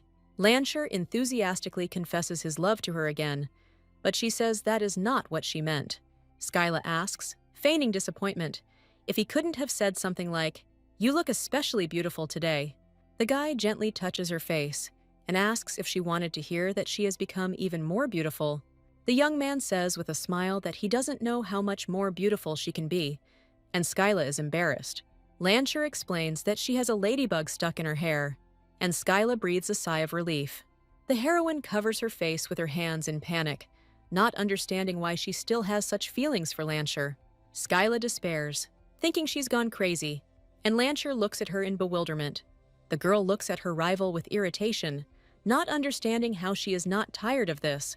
Aronia and her friends disdainfully discuss Skyla, who, in their opinion, has already won Lord Lancher. The heroine does not understand why Aronia hates her so much, although they hardly know each other. Skyla decides to leave and invites Lancher to come with her. Aronia, with a caustic smile, invites them to chat.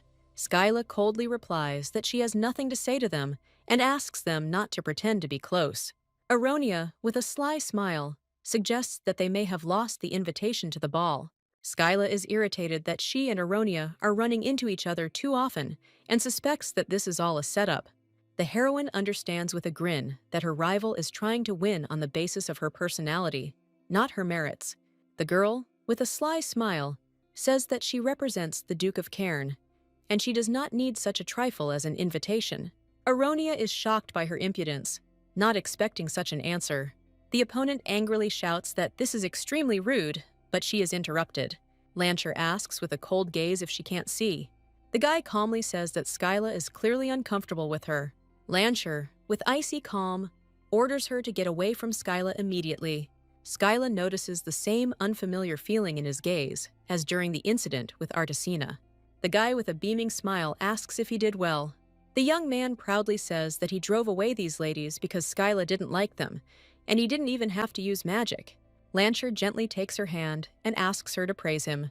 He hands her something, and Skyla looks at his hand with concern. The heroine is afraid that everything could collapse at any moment, because he still believes that he likes her. At the ball, the arrival of His Highness the Crown Prince is announced. One of the ladies faints from his beauty, turning into a pile of ashes. Skyla is puzzled to think that he is not handsome enough to react like that. Lancher asks with concern if something is wrong.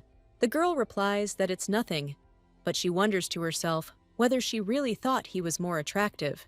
The heroine thinks with embarrassment that she must have imagined it when he called her name. Skyla panics as she sees the Crown Prince walking straight towards her. The guests whisper, not understanding why the Crown Prince is looking for Lady Skyla, and she herself is in shock.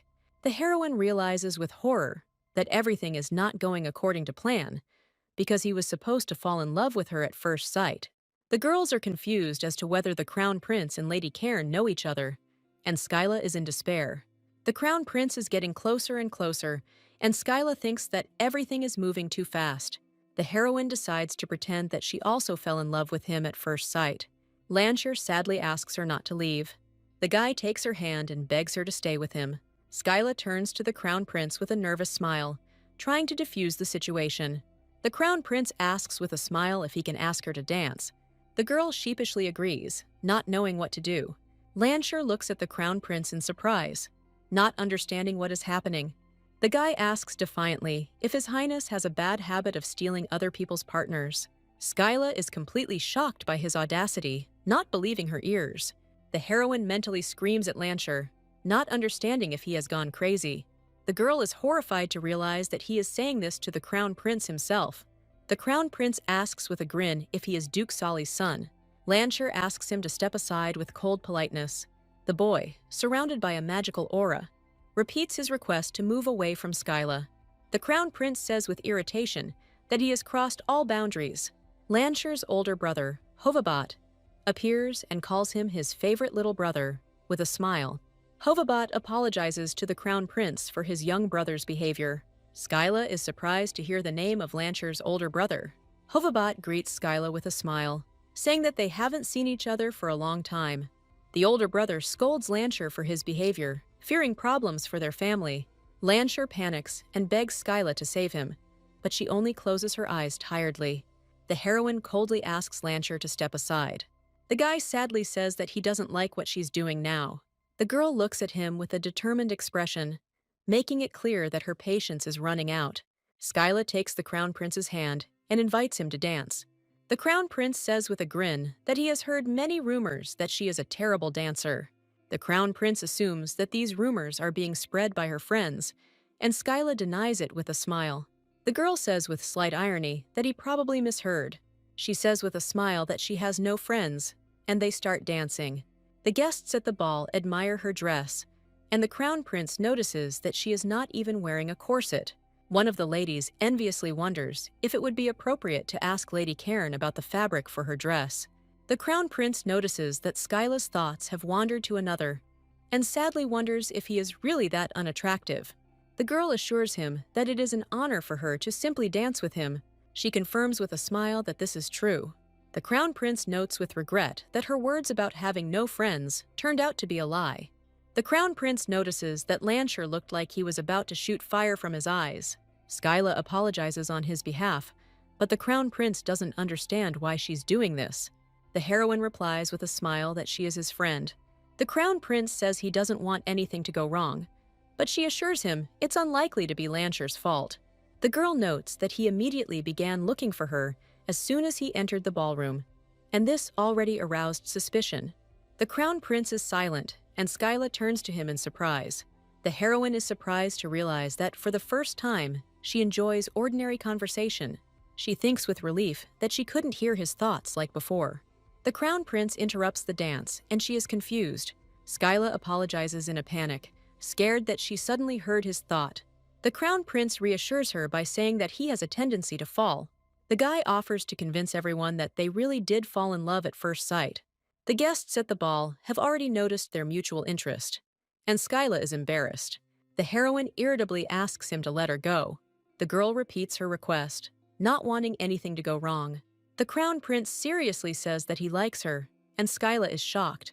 The crown prince gently touches her face and suggests that they put on a real show. The guy asks defiantly how she dares to look at him with such an expression on her face. Skyla replies ironically that apparently her standards are too high. The crown prince says with a smile that dancing with her gave him real pleasure. The crown prince says that requests for a dance should be made directly through the ducal house. A man approaches Skyla and timidly calls her by name. The heroine understands that someone must have egged him on to ask her to dance. The girl wonders with irritation whether they have decided to make a laughing stock of her. The young man hopefully asks Lady Skyla to honor him with at least one dance, but she refuses. The guy is shocked by her refusal, not understanding how she could turn him down so suddenly. Skyla calmly explains that His Highness the Crown Prince will not like this. She understands that it is better to make an official statement and dispel all doubts. Enthusiastic ladies run up to her, admiring her dance with His Highness. The girls surround her, and Skyla is confused and doesn't know what to do now. One of the ladies invites her to join them for a cup of tea. Skyla notices them looking at her velvet dress with curiosity. Her eyes show an understanding of their true motives. She realizes that these people did not come for sincere compliments, but to find out what's what. The girls are persistently inviting her, and Skyla thinks with irritation how clingy they are. Viscount Artesina suddenly appears and says that he and the lady have urgent business. Ketnip introduces himself with a smile as the royal magician, and the ladies are delighted. The girls are delighted to have met a real magician. The guy says he needs to discuss something with Lady Cairn and asks to steal her for a while. The Viscount smiles and invites Skyla to come with him, and she follows him. Skyla thanks the Viscount for his help. Ketnip asks, confused, why she's looking at him like that. The guy says she is incredibly beautiful. He adds that today she is especially beautiful because she usually acts as if she is about to throw him to the ground. Ketnip admits that her sudden softness leaves him confused. The young man asks to keep the secret of his origin a secret. Skyla smiles and promises not to reveal his secret, swearing on the honor of House Cairn. The Viscount asks in surprise why she is doing this. The girl ironically asks if he would prefer that she shout about it to everyone she meets. Ketnip sheepishly says that's not what he meant. Skyla notices his confusion and jumbled thoughts.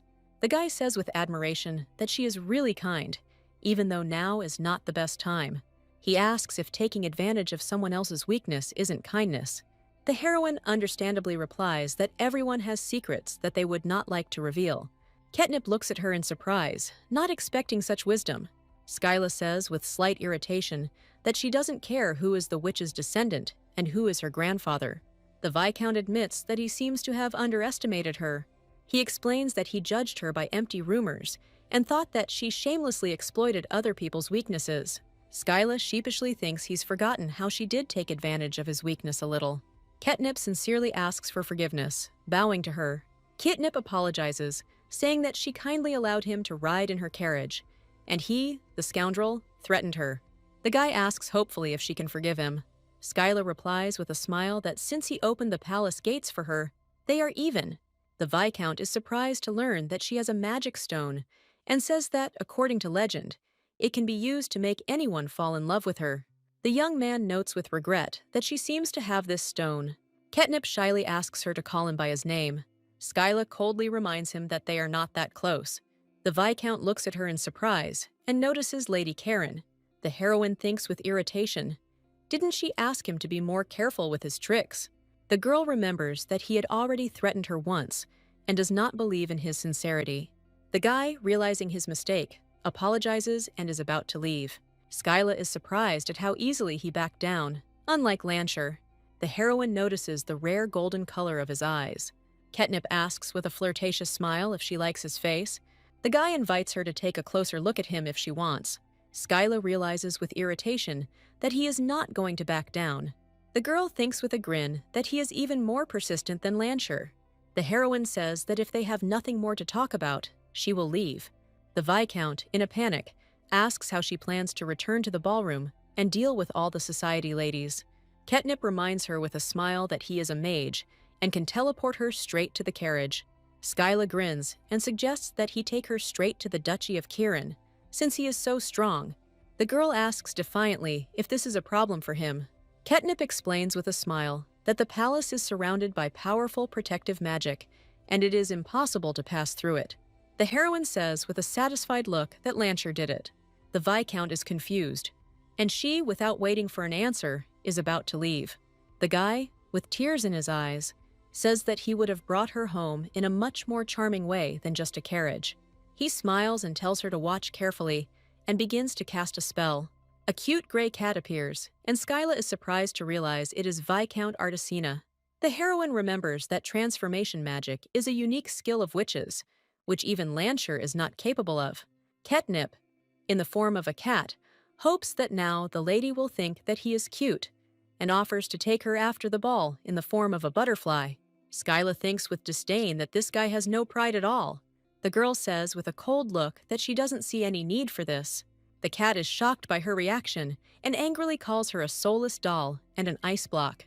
Skyla thanks him for demonstrating rare magic and gets ready to leave. Suddenly, some people appear and shout in panic that she can't just barge in here. A drunk lady appears and happily recognizes Skyla. The heroine asks suspiciously how much she drank. The man next to the drunk lady asks in surprise if they know each other. Skyla, holding the cat, asks him to leave, not wanting to make a scene.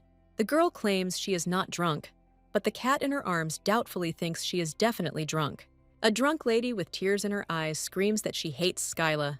She asks in despair why the crown prince danced with her and not with her. Skyla coldly advises Lady Aronia to return to her room if she does not want to blush later. The heroine reminds her that she warned her before her business failed. Aronia screams in rage, asking if she knows what happened to her position in Garnet's house after that. Skyla answers with an indifferent look that she doesn't, and the cat in her arms confirms this. The rival says with disdain that Skyla has had everything served to her on a silver platter her entire life. Aronia, with tears in her eyes, confesses that she is the illegitimate daughter of the Marquis of Garnet. The girl explains that her mother was a servant in the Marquis's house, and Skyla listens to her with understanding. Aronia asks bitterly if she thinks the Marquis treated them with kindness. She recalls how her father only acknowledged her after the Marquis's death, and how her half-siblings treated her like trash. After the failure of her spice business, the Marquis locked her in the attic, and she thought she could improve her life if she attracted the attention of the crown prince. Aronia asks tearfully if she came to apologize, since she doesn't need all this. Skyla asks in surprise why she would apologize to her. The rival is shocked by her words, not believing her ears. The heroine says that her situation is, of course, sad, but she has nothing to do with it.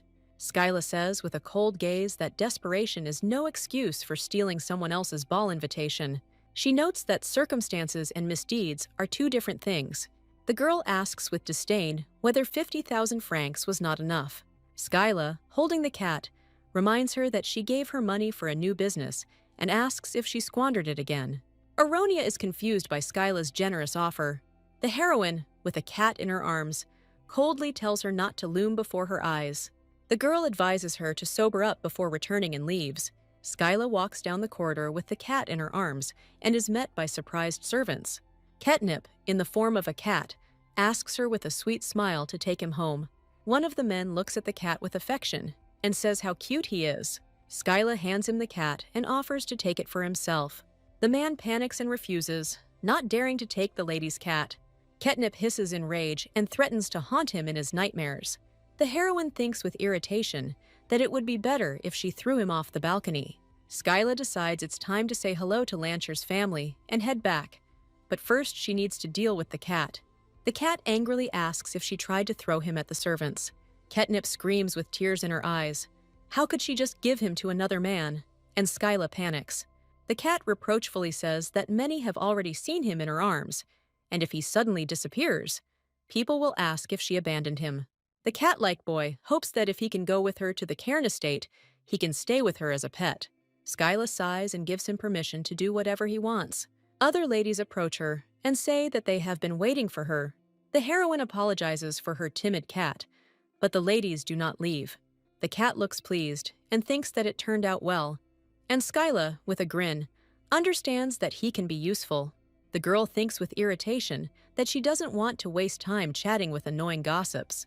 The girls discuss Lancher, admiring him, while Skyla looks at him with irritation. One of the ladies offers to invite him to dance. Skyla reminds him with surprise that he is famous for never dancing with anyone. The pink-haired girl says it's still worth a try, since he looks so lonely by the window. She indignantly asks how Lady Skyla could do this to him. Skyla is shocked by her words. Not understanding what she means, one of the ladies says with disdain that Lady Skyla is simply terrible. Another one thinks sadly that poor Lord Lancher must be heartbroken.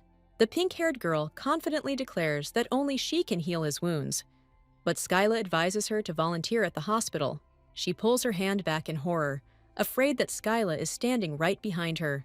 The girl panics and apologizes, saying that she didn't notice her. Skyla says with a cold look that they shouldn't spread such gossip. She bitterly thinks that society sees her as a heartless villain, and Lancher as a tragic young aristocrat. The heroine defiantly asks where she saw Lancher. The girl embarrassedly recalls that he was sitting by the window. Skyla asks him with a sly smile to take her to him while she is still in a good mood. She sees Lancher, who truly looks lonely, and thinks of him with sympathy. Hovabat, Lancher's older brother, suddenly appears and greets her happily. He notes with a smile that they haven't seen each other for a long time and complains about the hectic days. Skyla asks with a polite smile how brother Hovivat is doing. Hovabat offers her a handshake with a smile for old time's sake.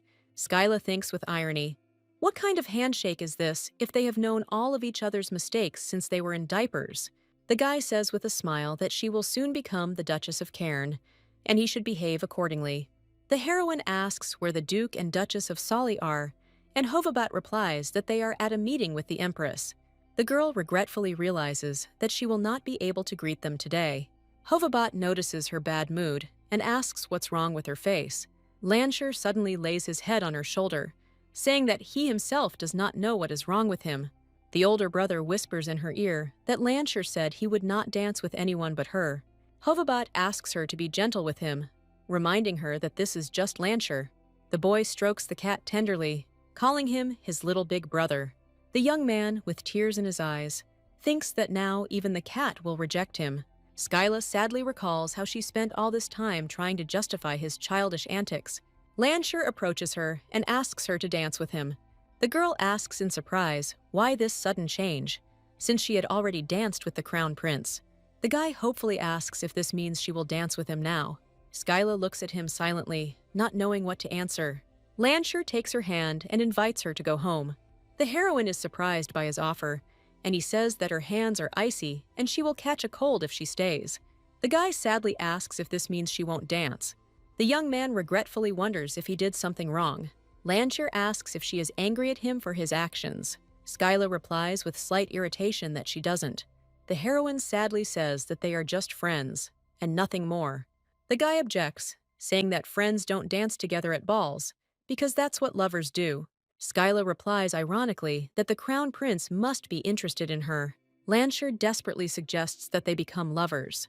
The young man, with tears in his eyes, admits that even he knows that dancing is made for lovers.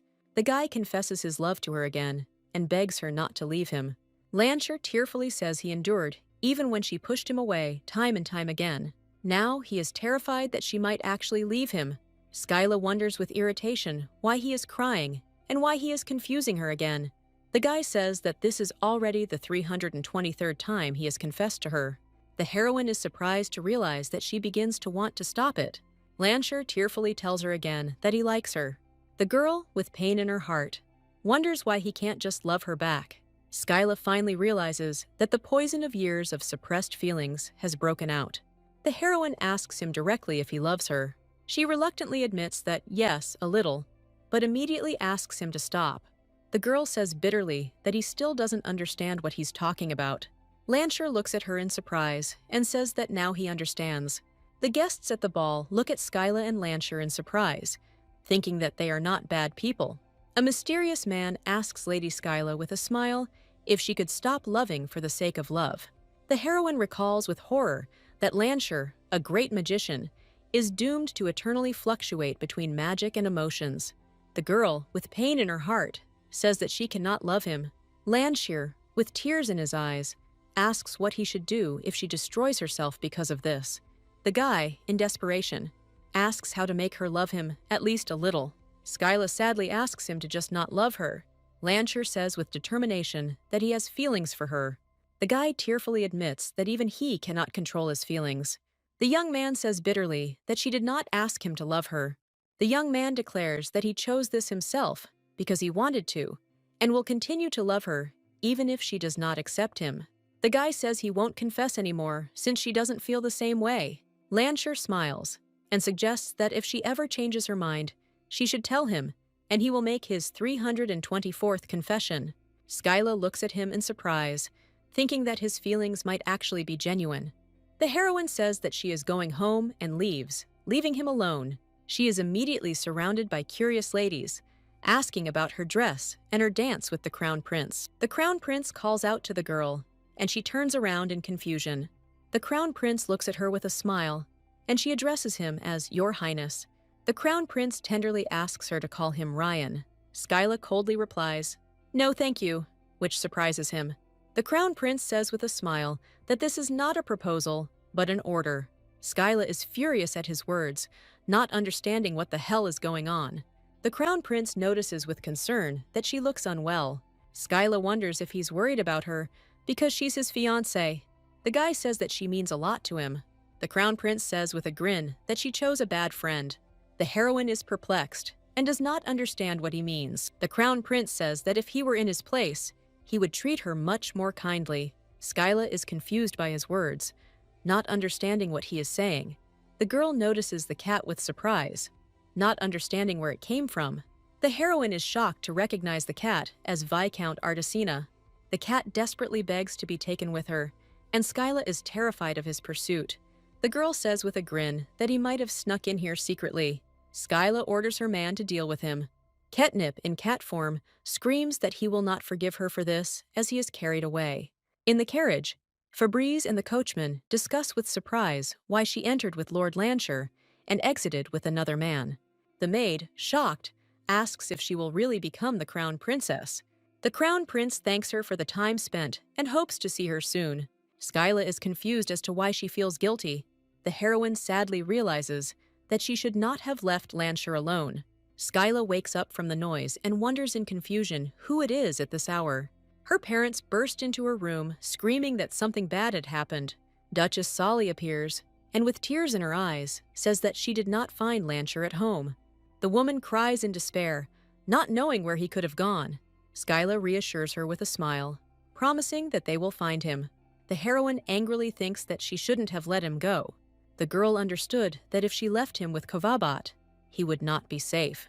Kovabat, with a headache, complains that the wine has completely finished him off. Skyla suggests that he go back to the ballroom and search there. The heroine says that she hasn't seen Lansher since the ball, and neither has anyone else. Duke Solly, in despair, says that he was not in the imperial palace, neither among the servants, nor among the aristocrats. Skyla's parents are in a panic, not understanding how he could disappear without witnesses. Hovabat suggests that Lansher might have escaped using magic, but is interrupted. The parents hug their daughter in horror, screaming that she must survive. Everything becomes quiet, and they breathe a sigh of relief. Duke Cairn asks the servants if everything is all right, and if there are any wounded. Kovabat screams in rage that these rats from Hevnia dared to attack the Empire. Duke Cairn declares it is war, and orders Austin to raise the entire order. Austin tries to stop him, saying they can't be sure it's Hevenia. The Duke angrily shouts that no one but their army of mages is capable of breaking the palace spell, and it is impossible for anyone but the Archmage. Duke Solly, horrified, says it's not him, it can't be. Austin is confident that Lancher could have done it. Lancher's parents are in despair, realizing that they will have to beg the Emperor for mercy. Hovabot yells at Lancher in rage, fearing that he will leave him without a job. Duchess Solly panics and tries to stop Skyla, who is about to go somewhere. Skyla calmly says that Lancher needs to be brought back, but there is no proof that it is him.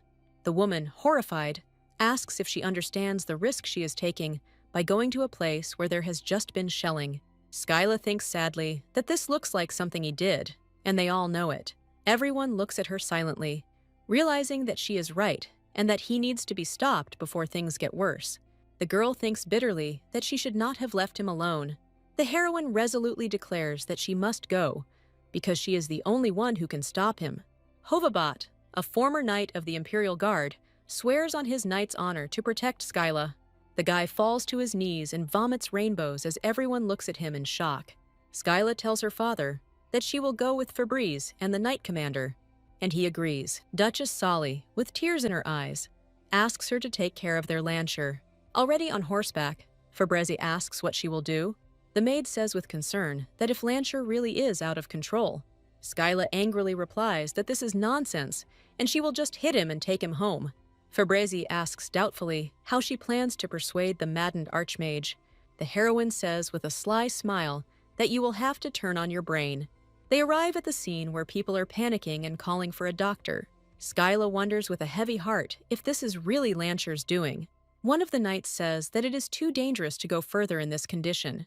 The heroine agrees and decides to go on foot, but the knight considers it too risky.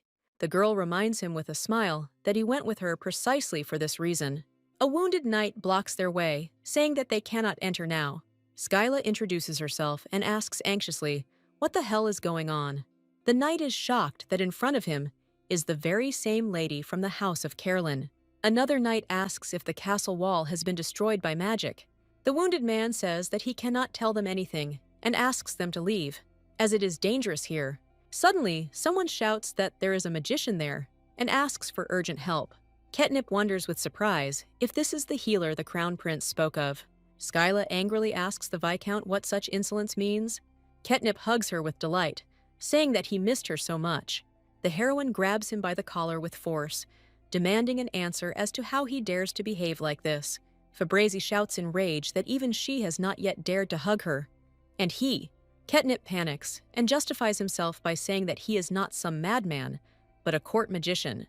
The boy proudly declares that he is the one who has the honor of dancing with my lady, and Skyla thinks that makes him sound even more suspicious. The heroine coldly suggests that he first take care of the wounded. The Viscount treats the wounds and says that they are not fatal, but there are internal injuries, and orders him to be transferred to the infirmary. Skyla asks Viscount Artesina what he meant when he said he was looking for her. Ketnip says with a smile that she must know who broke down the Ulster wall. Skyla breathes a sigh of relief, certain it couldn't have been Lancher. Ketnip regretfully reports that it was Lord Lancher, and no one else could have done it. The heroine covers her face with her hands in horror, unable to believe that it is really him. The girl worries that if he loses control of his magic again, there will be even more casualties. Skyla determinedly orders the Viscount to take her to Lord Lancher. She confidently states that she will take responsibility from now on. Arriving at the scene, the heroine asks what exactly happened. Skyla is in no mood for wordplay and asks point-blank when Lancher started losing control. Ketnip asks in surprise if she means magical overload. Skyla is confused, thinking that he must have committed adultery. The Viscount, shocked, asks if she just read his thoughts. The heroine panics and realizes that she has done it again. Ketnip is horrified by her ability, not believing that such a thing is possible. The guy says that he advised His Highness that this was not true, but they did not listen to him. Ketnip explains that the Royal Knights believe Lord Lancher has rebelled against the Crown Prince. As a result, they achieve the military's execution of Lord Lancher. Skyla says it's absurd to accuse such a reserved man of treason, and the Viscount agrees. The Crown Prince says with a grin that he probably just had too much to drink. Ketnip says with a smile that someone who is not aware of these circumstances might misunderstand their relationship. Skyla wonders wistfully if she still has the right to be near Lancher. The heroine remembers that archmages are paradoxical creatures, and their only weakness is themselves. The girl realizes that the biggest threat to Lancher is herself. Ketnip shakes her, asking her to come to her senses. The boy warns that if she can't stop Lord Lancher, they will have to strike him down. The Viscount says hopefully that they must save Lord Lancher. They approach the door, behind which an ominous weight can be felt, although not a drop of mana can be felt. Ketnip explains that he deliberately hid this from others, as the royal knights would have used force. The guy asks in horror if she is going to go there alone, without a weapon.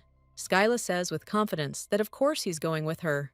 The heroine says that Lancher may not be quite himself, but he will not harm her, but he can be hurt.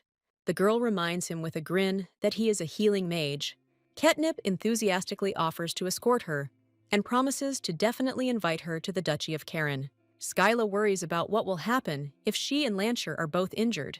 The Viscount is perplexed, and does not understand what she means. The heroine explains that this is a manifestation of magic at its limit, and he is on the very brink of a magical explosion.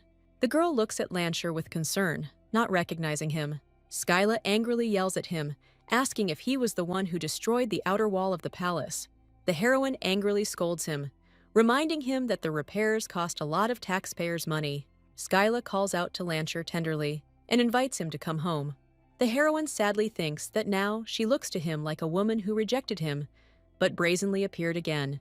The girl asks him to come back with a smile, asking for forgiveness for everything. Skyla notices that the light has dimmed and realizes that he is calming down. An image of his mother emerges in his memories, who is glad that he came to her. The maid is touched by how sweet he is, but he only whines in response. In the hallway, the maids whisper about why the younger gentleman lives in a separate mansion. One of them says with disdain that, to put it mildly, he is a great magician.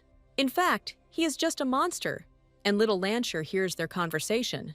The maids say he was thrown out because he is dangerous, and complain that they have to walk so far. Little Skyla angrily screams at him to stay away from her. The girl angrily demands that he apologize to her. Lancher was horrified by her scream, because this was the first time he had met a person who dared to yell at him. The guy sadly asks if he is strange. Skyla asks irritably what he's talking about. The girl says that he is a child who lives here, and asks him to take her there. Now grown up, Skyla, with pain in her heart, asks Lancher not to provoke her. The heroine remembers how he said that he would take responsibility. Lancher says bitterly that she was also afraid for herself, but instead of comforting him, she left him alone.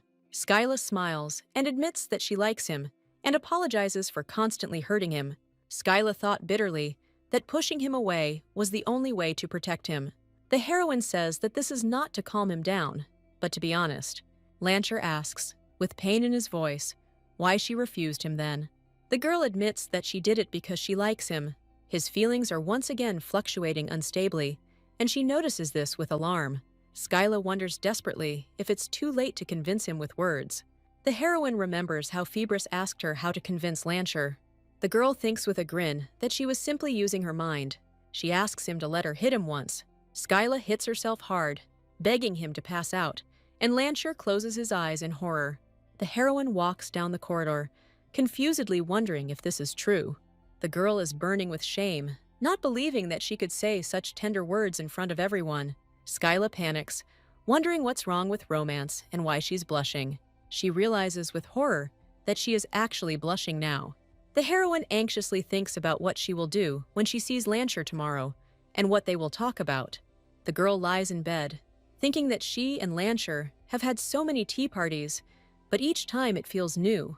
Skyla thinks fondly of Lancher, sensing that he feels the same. The guy asks if she feels awkward telling others that they like each other. Skyla asks him with a flirtatious smile, what about him? Lancher replies with surprise that everyone already knows that he loves her. Skyla, shocked, asks what he means. The girl screams in panic, asking if he has already told everyone. The heroine thinks with embarrassment that they like each other. Lancher is confused, not understanding what she is talking about. The guy reminds her with a smile that he always told her this since childhood. The young man says that of all the people in the world, she is his best friend. Skyla asks sheepishly if he means her as much as she means him. She imagines what it would be like to one day live under the same roof with him. The heroine dreams of wanting to grow old next to him. The girl shyly asks if he is talking not about friendship, but about love between a man and a woman. Skyla screams in rage, "What's the difference?" The guy, confused, asks why she is suddenly acting like this. The heroine angrily screams at him not to follow her. The girl asks him not to come to her until she calls him herself. Lansher desperately asks where they can meet then. Skyla coldly says that she just doesn't want to see him right now. The maids ask in surprise where she's going in such a hurry. The heroine replies that she is going to her room and refuses dessert. The maid reminds that this is the same chocolate cake that she chose late yesterday in the kitchen. Skyla, with an indifferent look, says that she doesn't like sweets and let Lansher eat everything. Skyla thinks bitterly that Lansher cannot love her the way she loves him. The girl sadly realizes what it means to be an Archmage. The next morning, the heroine wakes up too early. Skyla looks out the window, thinking that Lansher probably won't be back for a long time. The girl doesn't know what to do because she's never had any friends except him. She was angry with him, but at the same time, she felt guilty towards him. The heroine understands that she had no reason to be so mistaken, but she cannot meet him yet. Skyla angrily decides that from now on, she will only study until these stupid feelings go away. The maid reports that Duke Hovabart of Sali, Lansher's elder brother, has come to see her. Skyla is surprised to ask if it is Lansher's brother and learns that he is waiting in the living room. Hovabart apologizes for coming unannounced.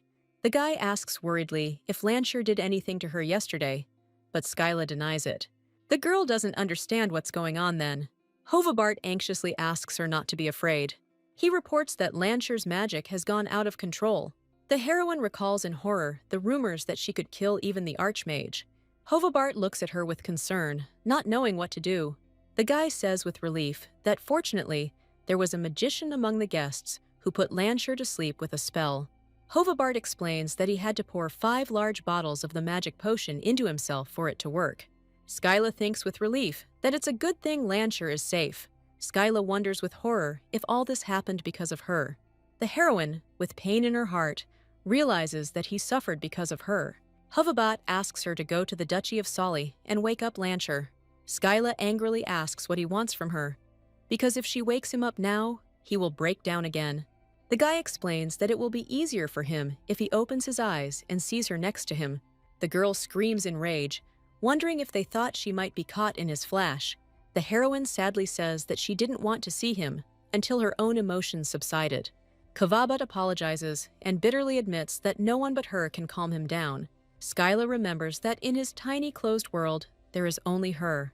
The girl, with a pain in her heart, thinks that if Lansher loves her, it means that he simply has no one else he could love. The heroine agrees to go, and Kavabat looks at her with gratitude. Skyla rides in the carriage, thinking that even if her feelings are rejected, Lansher is still dear to her. The girl thinks with determination that as his only possible loved one, she is going to save him.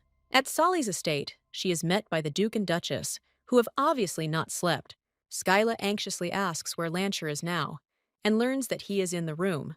The parents explain that he has been under a sleeping spell since yesterday evening, and that Count Deern helped them. Count Deern of the Kingdom of Revnea appears and introduces himself. Skyla is surprised to recognize him as the very same mage that Lansher spoke of. The Count asks her with a smile if she finds it strange that a man wears earrings. The heroine explains that in the Empire, you rarely see earrings with stones, so she was surprised. Count Deern explains that these are not precious stones, but magic stones that can only be worn by magicians. The boy curiously asks if she is the only one who can stop Mr. Lansher's magical outburst. Skyla thinks with irritation that he talks about it as if it were a puppy. The heroine replies that she doesn't know about the outbreak, but they are really close. The Count says with a smile that this is enough. Duchess Sali asks Skyla to go with Earl Dern as they are going to wake Lansher. Lansher's parents tearfully thank her for coming. Skyla and the Count walk up the stairs, and she thinks anxiously about keeping his emotions from breaking down again. Count Deern suddenly asks if they are engaged. Skyla panics at his sudden question, but he apologizes. The guy explains that he asked such a direct question because he couldn't resist. The Count says he got the impression that Mr. Lansher valued her very much. Skyla asks defiantly if it was him who told him this, since he speaks with such confidence. The Count apologizes, not wanting to offend her, and they continue walking. The guy says that he also had a friend in childhood who was called an Archmage. Count Deern says with a smile that he thought they had a similar fate. Skyla notes with surprise that there are no other Archmages besides Lansher. The Count sadly says that his friend the Archmage died at the age of 16. The heroine is shocked that he was born an Archmage and died so early. The Count bitterly suggests that he died precisely because he was an Archmage. Count Deern says she knows how much emotion affects the Archmage, and his friend also had poor control over them. He recalls how she was often cruelly punished for not being able to contain her magic. The guy says with a grin that it helped, but eventually she stopped expressing any emotions. The girl became just like a doll. Skyla asks anxiously what happened to her. The heroine wonders with horror whether it was the accumulated rage that broke through or the sadness that had flooded her soul. The Count says with understanding that he knows what she is thinking about now. The guy grabs her by the shoulders and says that they must not let this happen. The Crown Prince regretfully says that this is impossible, my lady. Skyla furiously asks if he means to say that Lansher will die too. The Count says with a smile that, alas, people inevitably fall in love. He remembers with bitterness that the girl fell in love for the first time at 16. The guy says with pain in his voice that it was love that killed her. Skyla dreads what awaits Lansher. The heroine, confused, asks why he said she fell in love then. The Count explains that she fell in love with someone for the first time in her life, and everything worked out. He asks her to marry him, and she asks again in surprise. The guy tenderly says that he wants to spend his whole life with her. The Duke angrily asks if she understands what this means. The girl replies with a smile that it's simple: to always be close to the one you love. The Duke is furious and yells at his stupid girl for wanting to marry a man beneath her. The father angrily says that he will ask himself why he decided to take advantage of his daughter. The girl is confused because the obedience she was taught since childhood collides with her reluctance to part with her beloved. The father reluctantly allows her to be with him. The boy hopefully asks if this is true, but the Duke has one condition.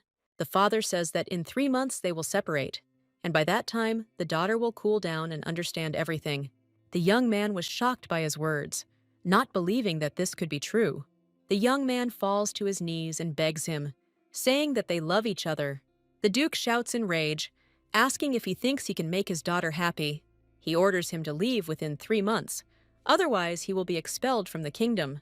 The guy sheepishly says that he was given permission. Her collapsed world seemed to have been restored a little. The guy's heart was heavy, and he doubted whether he could really make her happy. He was a poor minor nobleman, and she was a great sorceress, capable of becoming the wife of the prince of a neighboring kingdom. The guy tells Bliss that it's time for them to finish. He says with pain in his heart that they must separate. The girl is perplexed and does not understand why he wants to give up everything. The guy clenches his fist, unable to utter a word. The young man says bitterly that he doesn't love her anymore.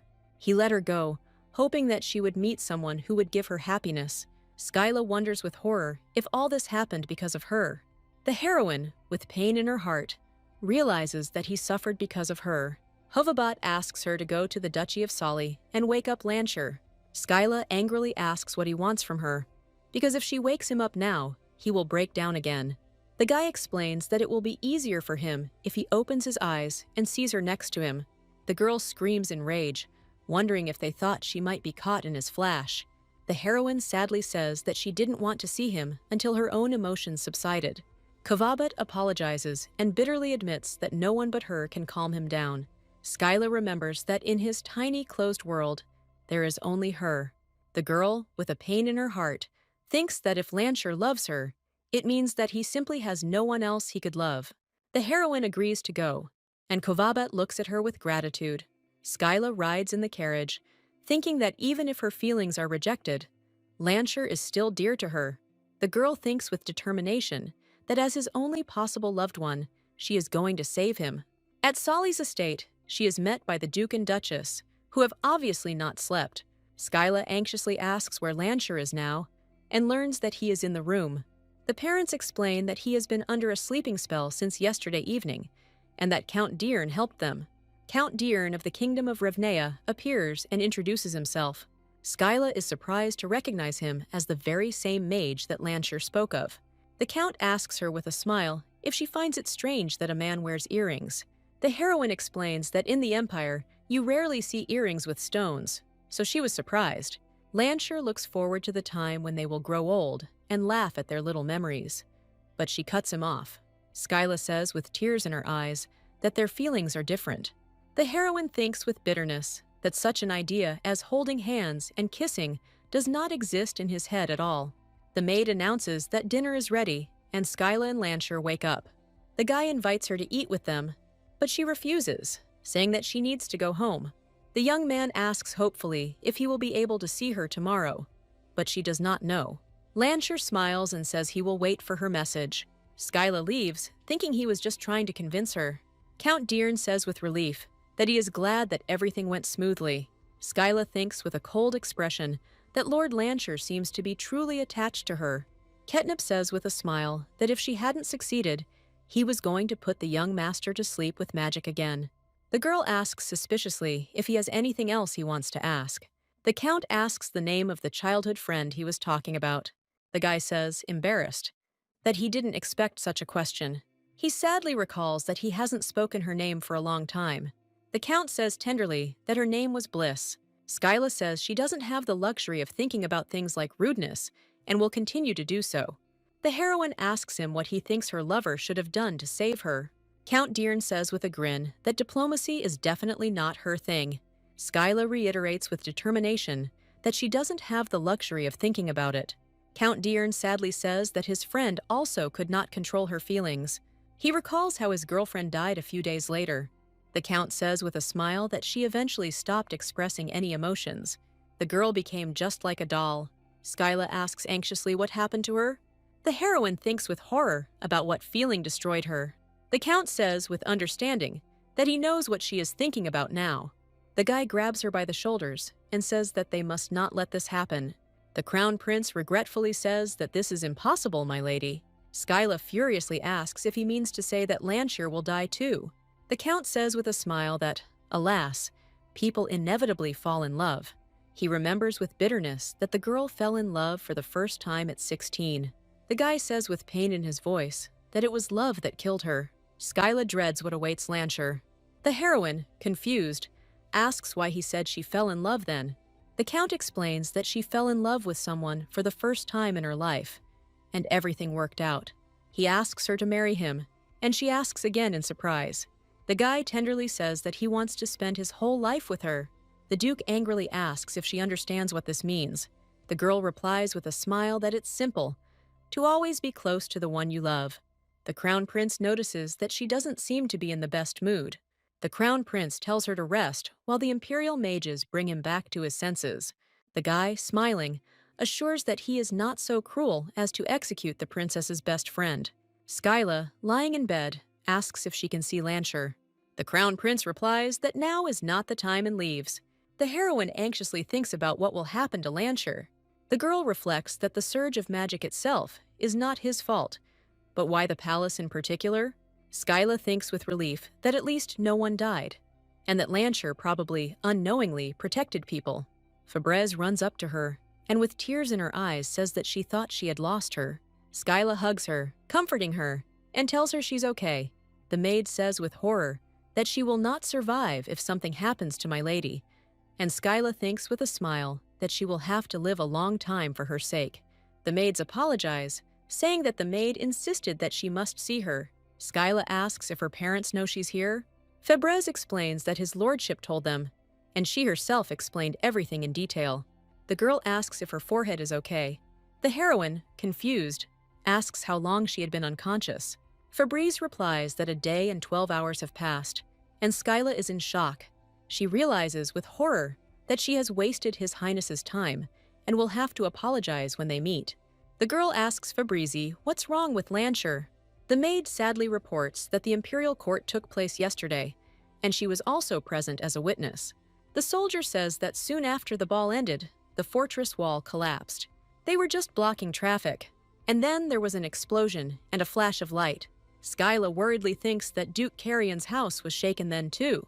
The heroine understands that Lansher must have deliberately made his way into the very depths of the palace. Febreze has a hard time holding back Skyla, who is eager to have an audience with His Majesty. The maid brings the terrible news that Lord Lancher has been banished to the northern lands. Skyla angrily asks if she heard correctly. Fabrice explains that his punishment was limited to exile only for the honor of the Soli house. The girl remembers in horror that he sleeps without pajamas. The heroine screams in panic that such a person will go north and freeze to death there. Fabrice asks, confused, how she knows this. Skyla angrily says that exile to the north is too cruel. She bursts into the Crown Prince's room, and he, unwittingly recognizing Mr. Lancher's preferences in nightwear, looks away in embarrassment. The heroine says with irritation that, by the way, she always sleeps in her pajamas. The Crown Prince thanks Fabrice for looking after his mistress. The Crown Prince asks the maid to leave them alone for a moment, and she reluctantly leaves. Skyla apologizes for wasting his precious time. The girl bitterly says that as the future head of House Cairn, she should have served the Crown Prince, but instead she only caused trouble. The heroine understands that she cannot hear his thoughts, and thinks that if she could not hear them, she would decide that it simply does not work on the princes. Skyla is surprised to realize that she heard his thoughts at the ball. The Crown Prince says with a smile that he cannot forgive her.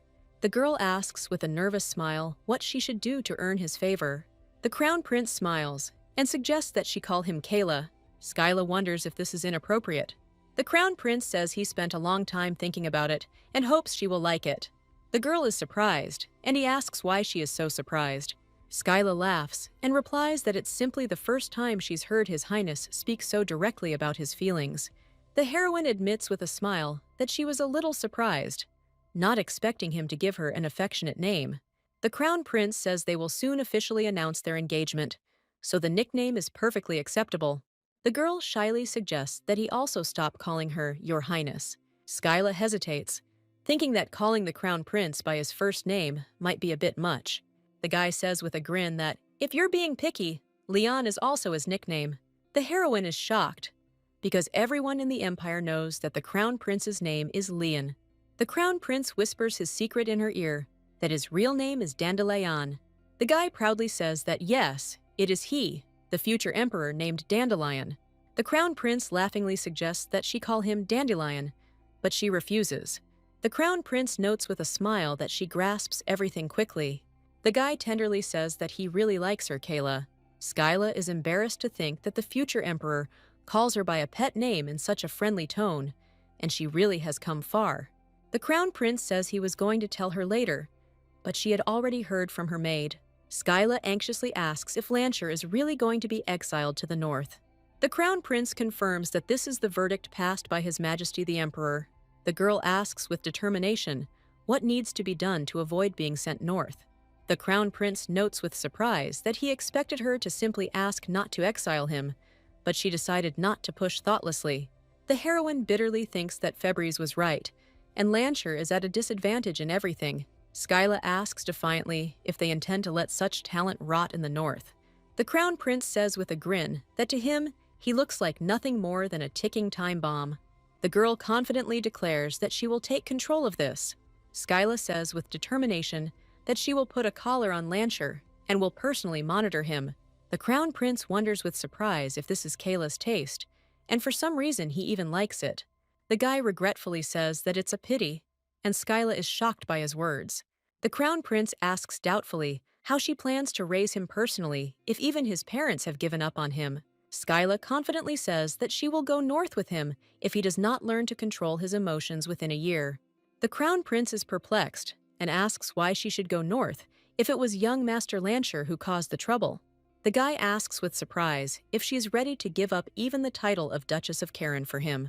Skyla reminds him with a smile that he promised to fulfill any request she made. The Crown Prince recalls his promise with embarrassment. The heroine says that she will analyze the cases in which they managed to gain control, and based on this, she will train Lancher. The Crown Prince says with surprise that he could never have imagined that she would spend the right to her cherished wish on such an uncertain thing. Skyla thanks the Crown Prince with a smile for his help. The heroine hopefully asks if she can see Lancher. The Crown Prince says with a smile that she says the same thing as he does. The guy explains that after they made sure he was awake, they removed his guard and he asked to see her. The Crown Prince asks her, with a hint of jealousy, if she thinks she's being too close to Lancher. Skyla replies with irritation that there is nothing like that between her and Lancher. The girl confidently says that this also has nothing to do with the Crown Prince. The Crown Prince agrees with a smile that yes, that is how it was. In the carriage, the coachman asks if they are going to the house of the Duke of Karen.